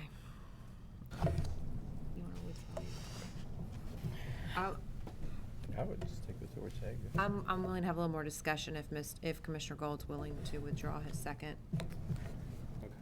And I'll withdraw my. Okay, so the motion has been withdrawn by Commissioner Bryant and Commissioner Gold. I'm going to take my attention back to Mr. Minter, because I was thinking about some of this on the discussion that we had about the wording in lieu of that whole conversation. So you're our attorney. Well, so that's where I was trying to say earlier that we've moved beyond the in lieu of, because the key word even with the addendum is similar. Right. So the question is, and based on the table that you have in your agenda packages, the matrix, so to speak, where Mr. Vickers went down and itemized which of these 3 companies had these specific experience in those areas. So you're having to utilize both that table and Mr. Singh's testimony that when we say similar, we're willing to not require someone to have had experience exactly in doing oxidation ditches, but we're looking for someone at least with experience in these biological processes as the similarity that we require for this job. Comment. All right, so I'll make the motion. So, Okay, so before you do that, Commissioner Gold. And that's why I was. And Mr. Singh will be right there. That's why I was basing mine, is because the inter-county stated that they've done all the work, but not in one full scale altogether. Am I correct? Well, not based on testimony from Mr. Vickers and what he was able to verify. And that was where I was basing mine on, that they had done all the work, just not as one large component together. Sorry, Yeah, Commissioners. if you can answer that. I mean, included in the requirements was a certain number of these projects within a certain time frame. Yes, sir. So meeting individual project components, or not meeting those within that time frame has bearing as well. So in addition to the lack of completeness in scope and modifying, and the inclusion of modifying biological wastewater treatment plant processes, you have to look at the time frame associated with it. And the language in the bid was a certain number of these projects in a certain time frame.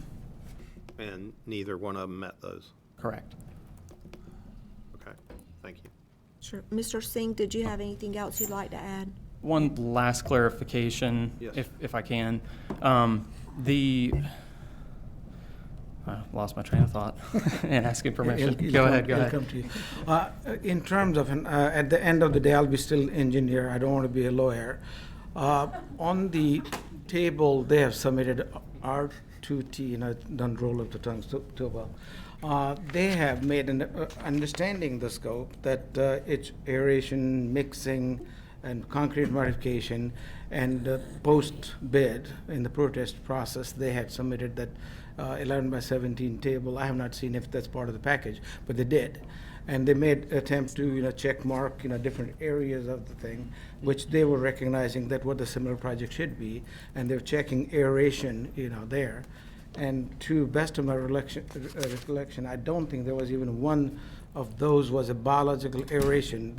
Some of the last recent one where they were, as the construction manager, at risk, those were water plants for doing the aeration for cascading, the sulfites out, So they were making that effort to show the word aeration, and hence they were familiar with, the need for it being similar. Thank you, Mr. Singh. I just also want to point out, I mean, when you look at these projects that have been submitted, some of them may include components and lesser components in terms of the critical nature to the facility.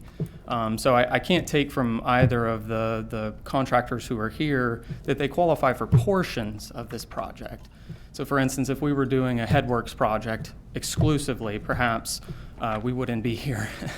If we were doing chemical injection systems only, or relocation, or one of the lesser components, I think the determination or the opinion of staff with our consultant is the primary component missing from these qualifications is the process modifications to the biological treatment process units, which represents a significant portion, both in terms of effort and dollar-wise, to the project. Again, there are components of this project that these contractors are qualified for. The one that is the most important to this project being the biological treatment process modifications.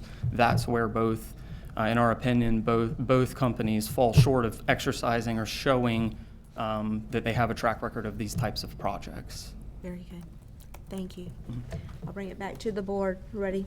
All right, so based on the testimony today, the substantial facts that have been provided to us, based on the charts and the fact that the two construction companies in protest have not met those, the ability to demonstrate that scope, and that the third, Ortega, has, I'll make a motion to uphold the county administrator's recommendation to deny both protests from Inter-County Engineering and R2T, to authorize staff to proceed with an award process by scheduling a pre-award meeting with the qualified firm providing the lowest bid, Ortega Industrial Contractors.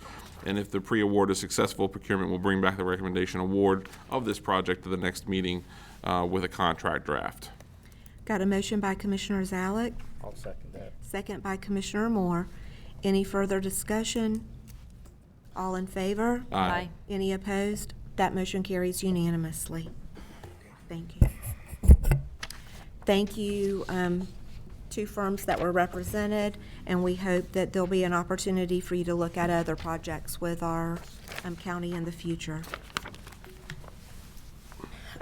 Next, we have... Item, Commissioner, item 9C is requesting to establish a 2020 U.S. Census Complete Count Committee. We have attached a list of people who are willing to serve on that committee, and that list continues to change. We have an update that Jared will pass on to you. What we would recommend is establishing the committee, and I believe Chairman Stone would be the chairman of that committee. We will have a meeting with the whole group in the very near future and organize the committee into subcommittees, and we will have training provided by the Census Bureau and give them the information they need to. The whole purpose of this committee is education in the community and spread the word out for the census that is upcoming next year. I'll move for approval. And for the boards, I should be included on this, but. We'll make sure you get on there. All constitutional officers actually should be on here, so you may not have gotten the call yet. Yeah, I didn't confirm it till this morning. Oh, okay, I very good. apologize. Yeah, that's fine. And I'll second with one change. Bill Richards' name needs to be spelled correctly. We'll get but that corrected. anyway. We've got a motion by Commissioner Bryant to accept the list that's been submitted thus far and to direct staff to proceed with scheduling the organizational meeting for the Census 2020. And establish the committee with Commissioner Stone as the chairman. Right. Thank you. That's a second. And I've got a motion by Commissioner Bryant, second by Commissioner Moore. Any further discussion? All in favor? Aye. Any opposed? That motion carries unanimously. I would like to bring one thing up for your attention, Commissioners, and I wanted to request, we have a workshop on June 25th regarding the I-75 49th Street interchange. I would like for us to cancel that workshop and give me some more time because more elements came online that I need to evaluate and we need to address before I bring back a workshop and recommendation to you all. We are looking at the second week in August to reschedule this workshop. So if there is consideration by the board and a motion to cancel the workshop on the 25th. Consensus. Yep. Do we need a full motion? Or can they do it just by consensus? Yeah. Okay, so I think we're all good with that. Thank you. Thank you, Mr. Boyanis. Okay, that's all what I have, Commissioner. Okay, very good. Next, that takes us to committee items. Mr. Madam Elspermann. Chair, first item 10A is your Marion County Hospital District trustees. Cheryl Goddard received the appropriate votes. So moved. Second. I think I've got a motion by Commissioner Bryant, second by Commissioner Moore. All in favor? Aye. Any opposed? That motion carries. Yes. 10B is the Housing Finance Authority vacancy, and Scott Quintel received the appropriate votes. Move Scott Second. Quintel. Second. Squat Motion. can tell? Scott. Oh, no. Scott Quintel. Sorry. Got a Heard motion that. by Commissioner Bryant, second by Commissioner Zalek. All in favor? Aye. That motion That's carries. gonna be famous. 10C is Board of Adjustments, vacancy for one member, unexpired term was the one selected, and Mike Sachs received the appropriate votes for So that. moved. Second. Got a motion by Commissioner Moore, second by Commissioner Zalek. All in favor? Aye. That motion carries. Okay. And before you close out, Commissioner, while I have the microphone, Mr. Roundtree served 76 days. Very total good. between the two. He almost made all 90 days, obviously, but he served those two plus 74. Very good. Thank you And I'll very much. communicate that to him, 76 times 50 days. Yes, sir. Thank you very much, Mr. Elspermann. That next takes us to notation for action. That would be to schedule the July 2nd. I'll move 11A. Okay. Second. Got a motion by Commissioner Bryant, second by Commissioner Zalek. All in favor? Aye. Any opposed? That motion carries. General public comment. Commissioners, we do have some people who are signed up to come forward. Mr. Nechtel's already spoken. Next is Dominic Farrelly. Mr. Farrelly, are you still with us? I think he left. Okay. That will then take us to Amanda Gear.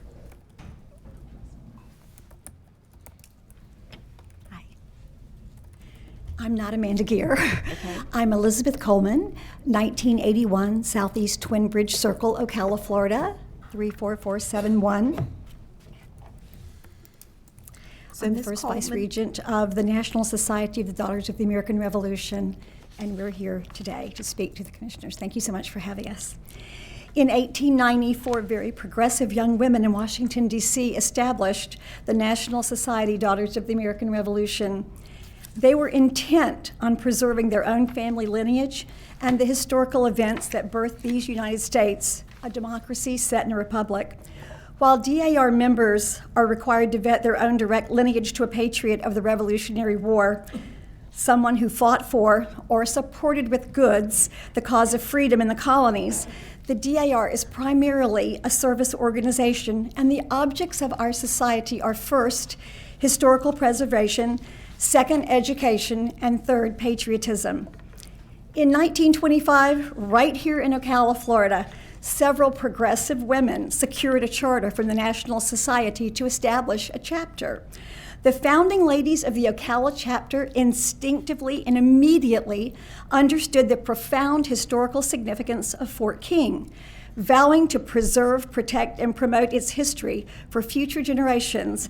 They held tea parties and card parties in their very own homes, And by October of 1927, they had raised enough money to purchase the fort's memorial property and even erect a granite marker, a historical marker, on that property to honor the men who had bravely served there. Fast forward to today, Tuesday, June 18th, 2019. I stand before you representing our Madam Regent, Rochelle Jarofsky, the Executive Board, and the Ocala Chapter NSDAR membership to ask for your support as we once again work to secure a historical marker in Marion County to preserve, protect, and promote our local history for ourselves and our future generations. Why a historical marker? The Florida Historic Markers Program was created in 1960. The purpose of the program is to increase public awareness of our state's cultural heritage and to enhance the enjoyment of historic sites by Florida's citizens and its tourists. Through this program, historic markers and plaques are placed at sites of historical and visual interest in recognition of historical resources, persons, or events that are significant in the areas of architecture, archaeology, Florida history, and our traditional culture. There are currently 930 markers in Florida. Marion County has 8. Let's just look at Alachua County, just north of us. They have more than 60. We have some work to do. Thank goodness for a relatively new member of our Ocala chapter, Amanda Gear. Amanda came to us with an idea and a passion. For the past 17 years, Amanda and her thoroughbred horses have called the Marion County hamlet of Amathla, just northwest of Ocala, home. A little over a year ago, Amanda's neighbor, Mary Robinson of Blue Sink Farm, or Peaches, as she's affectionately known, shared the story of Amathla. I need you to wrap it up. You've passed your timeline. So if you could just tell us what your... Okay, so I'm going to introduce you to Amanda. She's going to come and talk about... We both had 5 minutes. That was what was given to us by Jennifer. Signed up. She's on the list. Yes, I know. Okay, thank you. We'll now welcome Ms. Amanda Gear. will now talk to you about her idea. Thank you, Ms. Gear. Hi, my name is Amanda Gear. I live at 11258 Northwest 104th Place, Reddick, Florida. We are asking for a letter of support from the BCC to do a historic marker for the little hamlet of Amathla. It was named after the Seminole chief Amathla, who was executed here in Marion County by Osceola, and it was one of the major events leading up to the Second Seminole War. I believe you all have in your packet an article written in 1992 from Mr. David Cook documenting some of the history. We've been gathering letters of support for the marker, and last week we presented to the Historical Commission. However, there were not enough members present to constitute a quorum, so they were not able to vote. So that pushes us to July, hoping to get a quorum for that vote. However, the deadline for the marker with the state is the 28th of this month. And I have spoken with the gentleman in Tallahassee who is the coordinator for the markers, and he's agreed to work with us a little bit on the deadline. If we can get the rest of our documentation in, we are going to go ahead and try to work toward that. And we are just asking you all for a letter of support for that. And hopefully there'll be some money in the county coffers for a dedication ceremony and an unveiling to include tents, chairs, refreshments, and to ask the county if there's a possibility the county crew can assist with the installation of the marker. I believe there was a precedent set in 2016 when the Marshall Plantation marker was damaged, and the county did reinstall and repair that one. Also, if the county would be, one of the items on the application is who will be responsible for the marker, if the county would be responsible for its maintenance in the event that it is damaged. Quick question for you. You mentioned that Osceola had killed Amathla. Have you contacted the Seminole Indian? We have, and there should be a letter, an email in your packet where I did correspond with them. The idea has been warmly received. Because I'm on the 14 Heritage Association, which works together with you all on, right, and there is a letter from Fort King in support. Which I guess my next question would be to can we go ahead as this board and make a motion today, or do we have to, because that was not on the thing to do? You can consider it to. We can do it as a walk-on? You can consider it as a walk-on. Okay, since I'm acting chair because our chair stepped away, would somebody make a motion to consider? Sure, I'll make a motion to consider. What, to consider the letter or? The letter of support. The letter of support. Okay, Yes. not, I don't know about the rest of the The stuff. other The rest of the stuff we'll Have to deal figure with out what at a later action date, means. but Okay. the letter of support. Yeah. Okay, so motion to consider the letter of support, we got second. first and a second. All See in if favor there- say, See if there are any comments from the right, public yeah, but I have to get a aye on the motion of support. before you vote. Public comment. Right, but motion, Motion to consider. He's right. I'm following parliamentary procedure, sorry. that I Oh, do this you're Robert's right. Rules of Orders Right, thing, you're but right. you know. You're right. Okay, let's do Robert's Rules of Orders. All in favor say aye. Aye. Now we'll open up to public comment. You're right. We have procedure that we have to follow. Well, no, Anyway. now we have the motion to consider. Oh, yeah, That's that- done. So that's- now we need to make a motion to approve. You are correct. And then bring Yes. public comment. Okay, well, we did the motion to consider. Yeah. We have to have public comment on the motion to consider, correct? Whatever. You just need to have public comment. Okay, That's we'll just throw it up For to public open to comment. public comment. Anyone want to speak on this? If not, we'll bring it back to the board. Okay. Motion to approve. Second. All in favor, say aye. Aye. You got your letter of support. Thank you And very we'll, much. we'll direct the chair when she gets back to draft that letter. Thank you so much for your time. Thank you. Thank you. And, Mr. Chair, you may want to have them put together a list of your requests and submit that to the county administrator. Because I don't think we take care of any historical markers at this point that I think the Right. Fort King Association takes care of theirs. You may need a private organization to take care of the maintenance. I don't know that we're necessarily going to sign up for any of that, but we may be able to help you with the event. I know we do Right. some of that. Because like out at Mount Canaan, when Elijah Davis, we put a marker up for him, but, you know, so, yeah.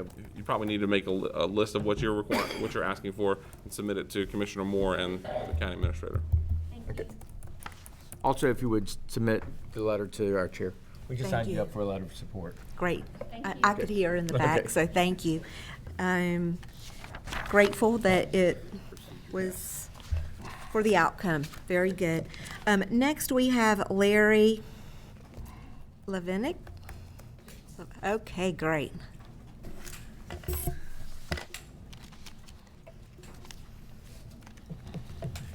Yes, that is correct. My name is Larry Levy, and I live at 14 Bahia Circle Trail, Ocala, in the Shores, 34472.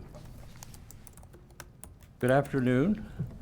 When I wrote this, it said good morning, but good afternoon to the honorable members of the Marion County Board of Commissioners, staff, other dignitaries, and guests. Thank you for the opportunity to address this panel with my concerns and possibly the concerns of many other property owners in Marion County.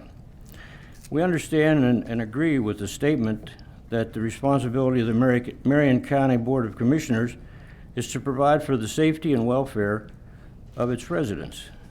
In keeping with the spirit of this commitment, we offer the following request for this governing body to enact an ordinance protecting property owners from the presence of vegetation encroaching, growing onto, above, over and under their property lines and onto their houses and buildings. And the encroachment of this vegetation is coming from other property owners of perhaps adjacent properties, and protect them from the presence. Well, I made notes on here and I can't read my notes. Anyway, there's dead limbs and lots of vegetation coming over and laying on the house, and it provides a pathway for bugs like ticks that fall on you and bite you in the night. Also, it provides a roadway for rodents to get on the roof and make their way into the attics. Let's see. Okay. In order for this ordinance to be effective, it must include strict enforcement provisions, including sufficient financial penalties for non-compliance with it. On a personal note, the pictures, which I apologize for the quality of the pictures on the back of that, on the back of this. I ran out of ink and I couldn't get, I tried to get replacement color cartridge and I couldn't get one in time. But you're welcome to give me a call and stop over and take a look at the situation. Anyway, the pictures show the extensive overgrowth of vegetation hanging onto my property from the adjacent property. They also show dead limbs, which pose a threat to the safety of my property, to me, and to my visitors. Through his spokeswoman, I had requested that the owner of the property have the vegetation cut back from my property line. He refused. I asked him if there wasn't a law that required him to do so, and he said there was not. I asked him if he didn't think it ethical and moral to comply with my request, and he replied that it was too expensive for all the properties that he owns, and that if I wanted the trees cut back, I should cut them back myself. So a helper came by and cut as much as he could and as much as he could reach with a small chainsaw on a pole.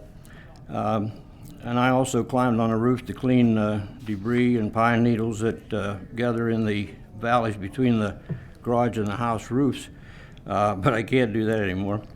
The project of dealing with the encroachment and the debris is much too large a task for me to keep up with, and I can't afford to have the trimming and the cleanup done professionally because, like many of others of us, surviving on a small retirement and on Social Security. I don't believe that the property owners who are actually the injured parties in these situations should be expected to eliminate the encroachment of vegetation from adjacent properties at their own expense. It is just not right. It should be a legal obligation of the owner of the property with the trees to keep them off another person's property. Hence my request for this ordinance. It certainly is a moral and ethical obligation for those of us who possess morals and ethics. However, for those who do not, as in the society at large, laws, regulations, and ordinances, and also enforcement are necessary to provide protection for the rest of us for our opportunities for life, liberty, and the pursuit of happiness. Thank you for your attention and for considering enacting this proposed ordinance. Sincerely, Larry H. Levine. Well, you did perfectly with your timing. Oh, yeah, I see the red light. Letter. The hook didn't come out yet. Thank you very much. And let me just ask, is there some obligation for the person who owns the tree when it grows over the property line to take care of that? No. I had checked with Ocala because my address is Ocala. And yes, we do. And what's your address? Oh, well, that's not Ocala, that's county.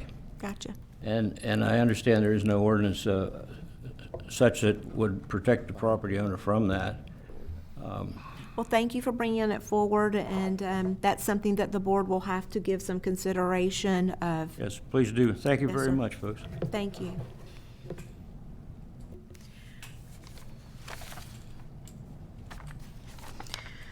Okay, next we have Kathy Wyckoff. She wrote us a letter. Okay, and Carol Walker.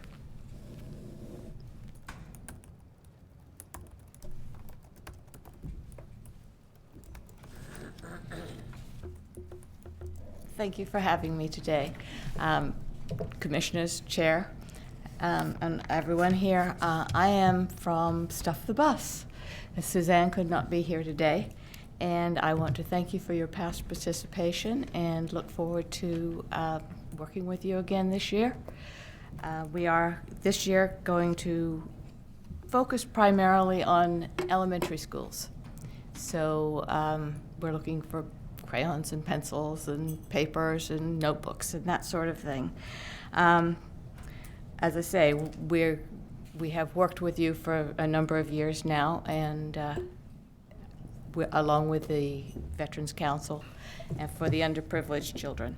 And we are also looking forward to seeing the creativity for our buses and all of the little bits and pieces that you put together on the day we come to collect things for Super Tuesday. That is it. I certainly hope that you will continue to participate with us.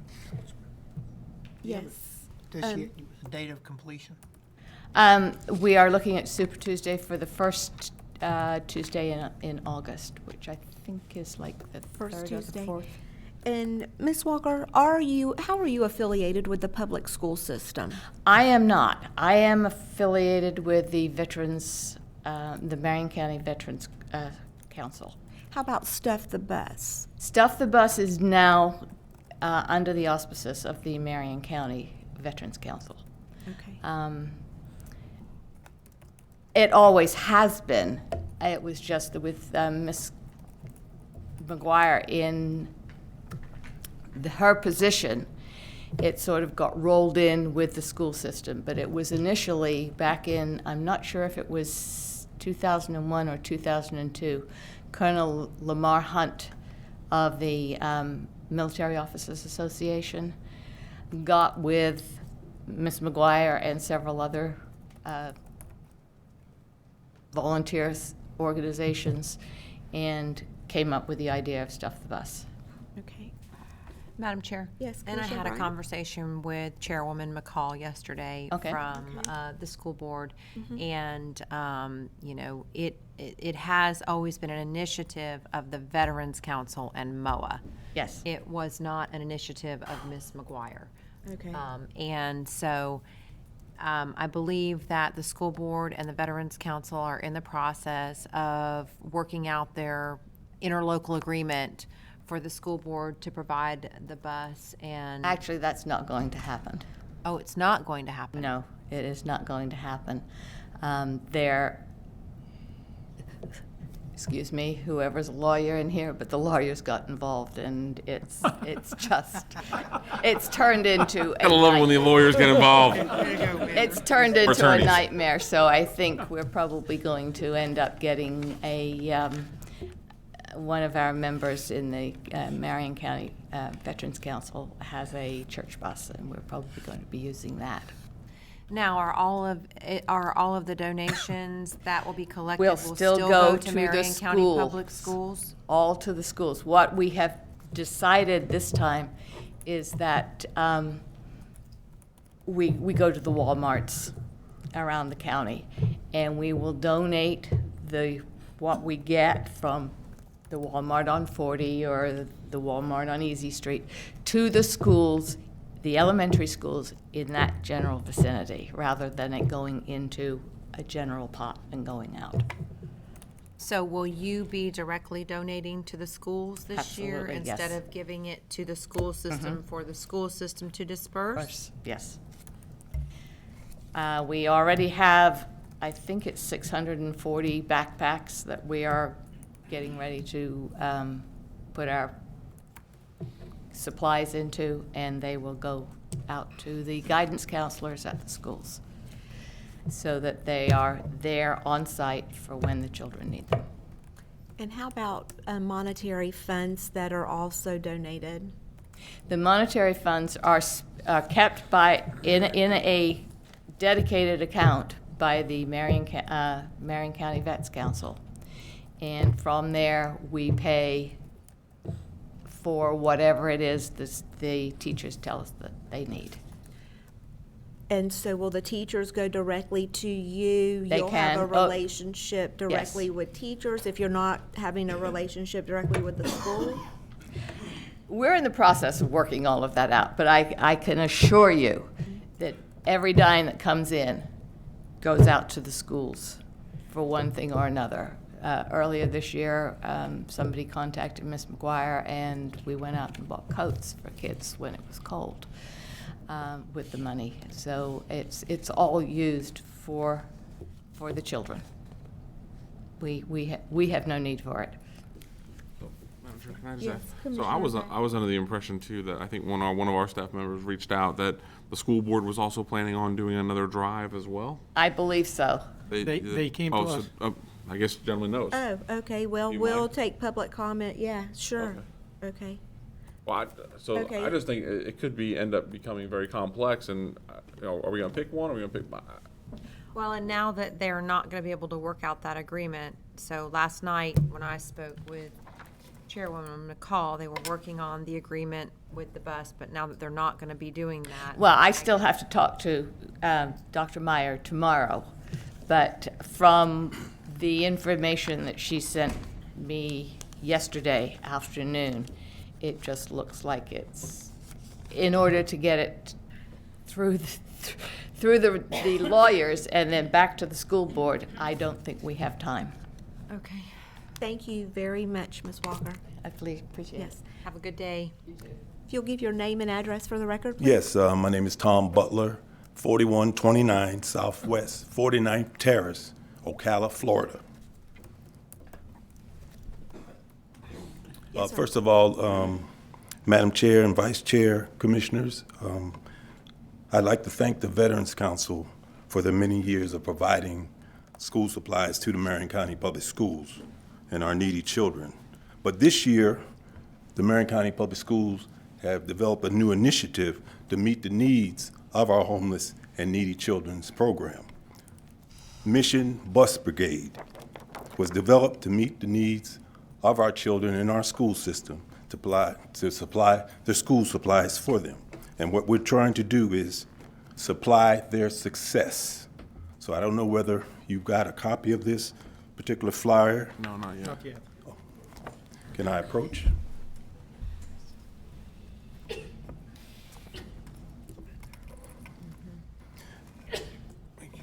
Also, during the past year, the Marion County Public Schools Homeless and Needy Program has operated without the state grant funding that was received during the past 3 years, which the district received over $100,000 per year from that grant.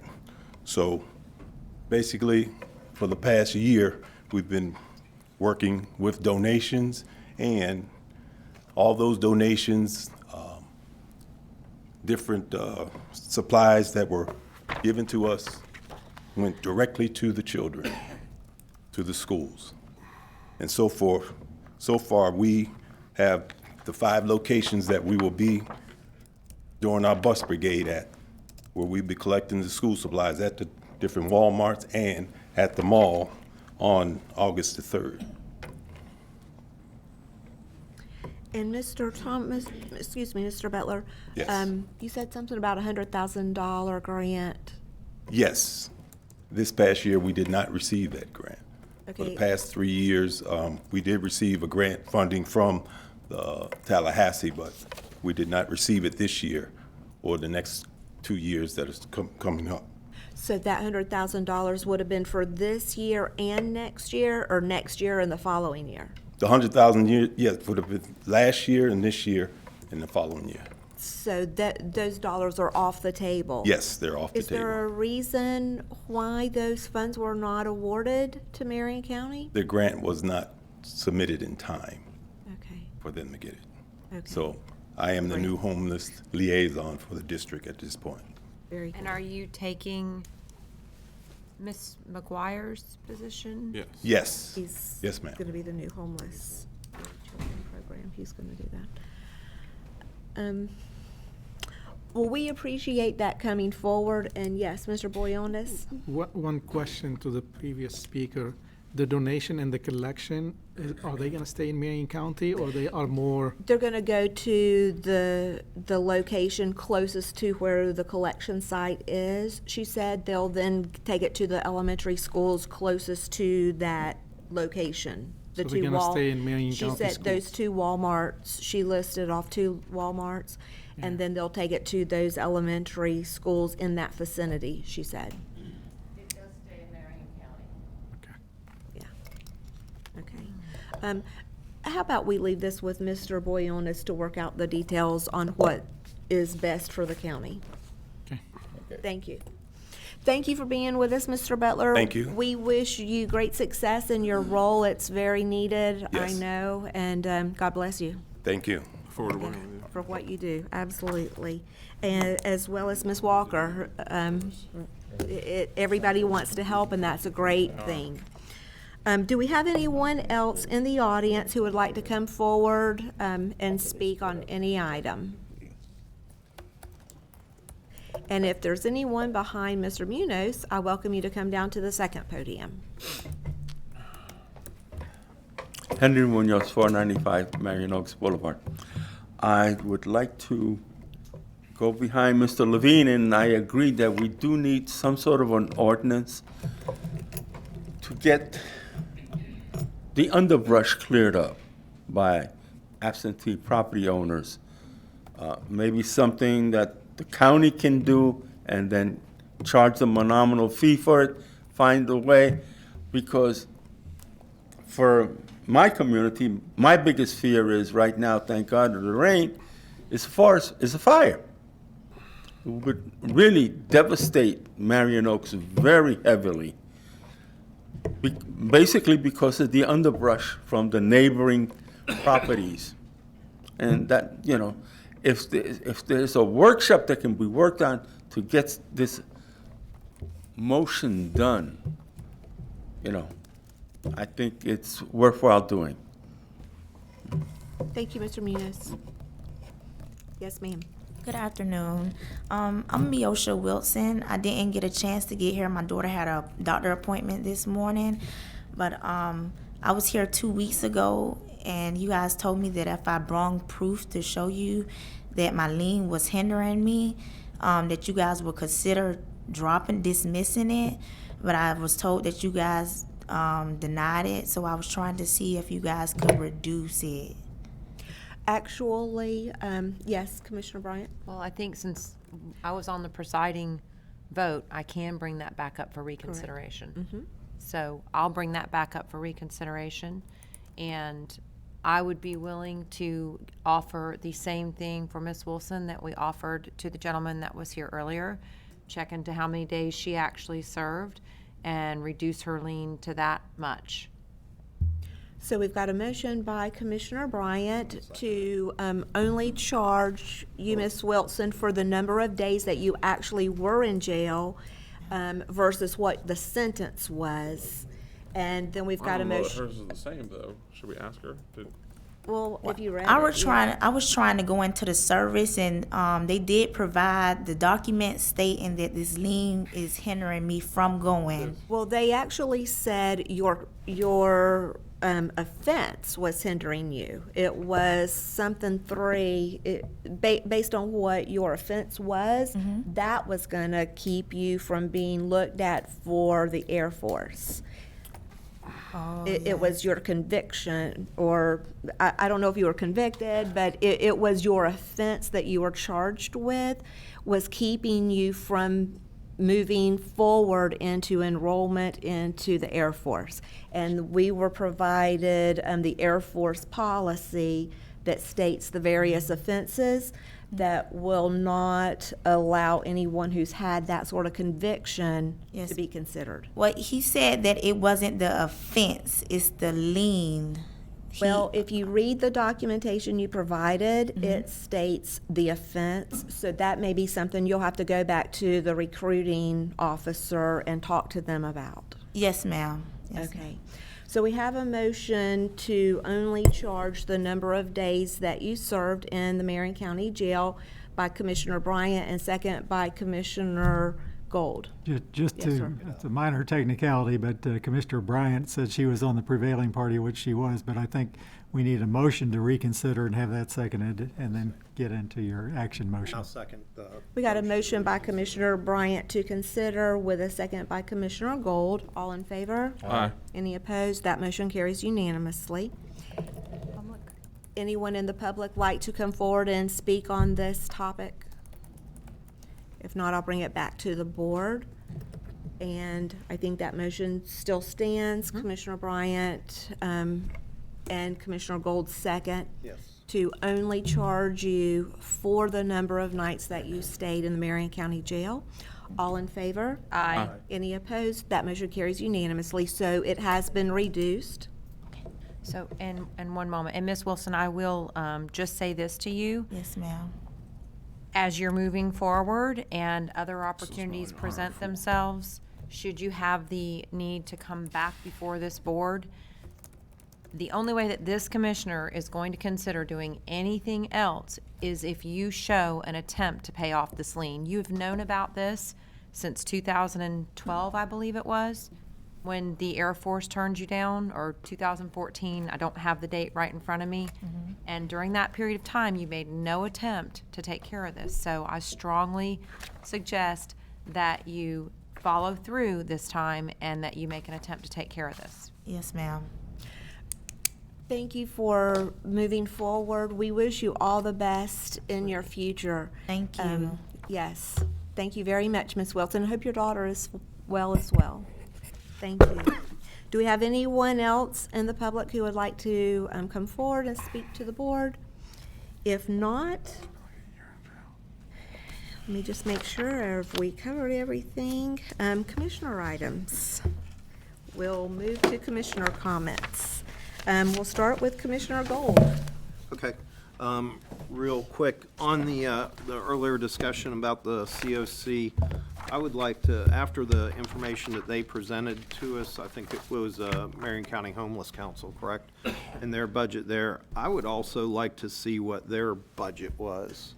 And I don't know if that's available to us, or if Cheryl, you don't need to come up, Cheryl, but if you could help us find that, it should be public record, I would think, with any nonprofit. So that's what I have on that. Second is I am going to be missing the Communications Administrative Board quarterly meeting, which is on June 26th at 1 p.m. to 2:30 p.m. And see, I didn't know if Commissioner Bryant would want to attend in my spot, or another one of our officials would, if that's possible. Since I am, it's 1 to 2:30 p.m. on June 26th. I should be able to do that. And if that's all right with the board. That fine? Sure. Yeah. Okay, great. Thank you, Commissioner Gold. Great. That's all I have. Very good. Commissioner Bryant? Do you want to go next? I'm gonna let you all off the hook because I'm hungry. Okay. And we've got a long afternoon ahead of us. We do. Commissioner Moore? Real quick, just thank all our employees for all your hard work and dedication. Thank you to all our public service and all our fire rescue and our law enforcement 911 for keeping us safe every day. Awesome. Commissioner Zalek? Ditto. Okay. And my only thing is, just clarify with me, for the canvassing board, we did determine that Commissioner Bryant would be serving on the canvassing board. Yeah, it's sort of luck of the draw here. And Mr. Mentor, we're going to need an alternate. Well, Mr. Mentor, Is this we'll Groundhog only Day? need an alternate if Commissioner Bryant ends up sick. Otherwise, Commissioner Bryant will be there. I think Okay. Commissioner Gold said something like that. We appreciate both of you, and there is some training this year for signature verification. Woohoo! Because I've never done that before. It's new this year, I understand, just for more transparency, I think, with the voting process. So thank you very much. And then, very briefly, but I think everyone, we got a letter from the Hernando Board of County Commissioners concerning the Withlacoochee Regional Water Supply Authority. For those that do not sit on that board, this topic did come before the Withlacoochee Regional Water Supply Authority Board. In the conversation, the majority was that we were very comfortable with the leadership of the Withlacoochee Regional Water Supply Authority. So I will just share that with you, and if you want to bring any additional conversation to this board, then feel free to do so. But the three commissioners that represent this board were in agreement, as well as the majority of the Water Supply Authority. Support you all. Okay, great. Okay, this meeting's going to be in recess until 2 p.m. Thank you.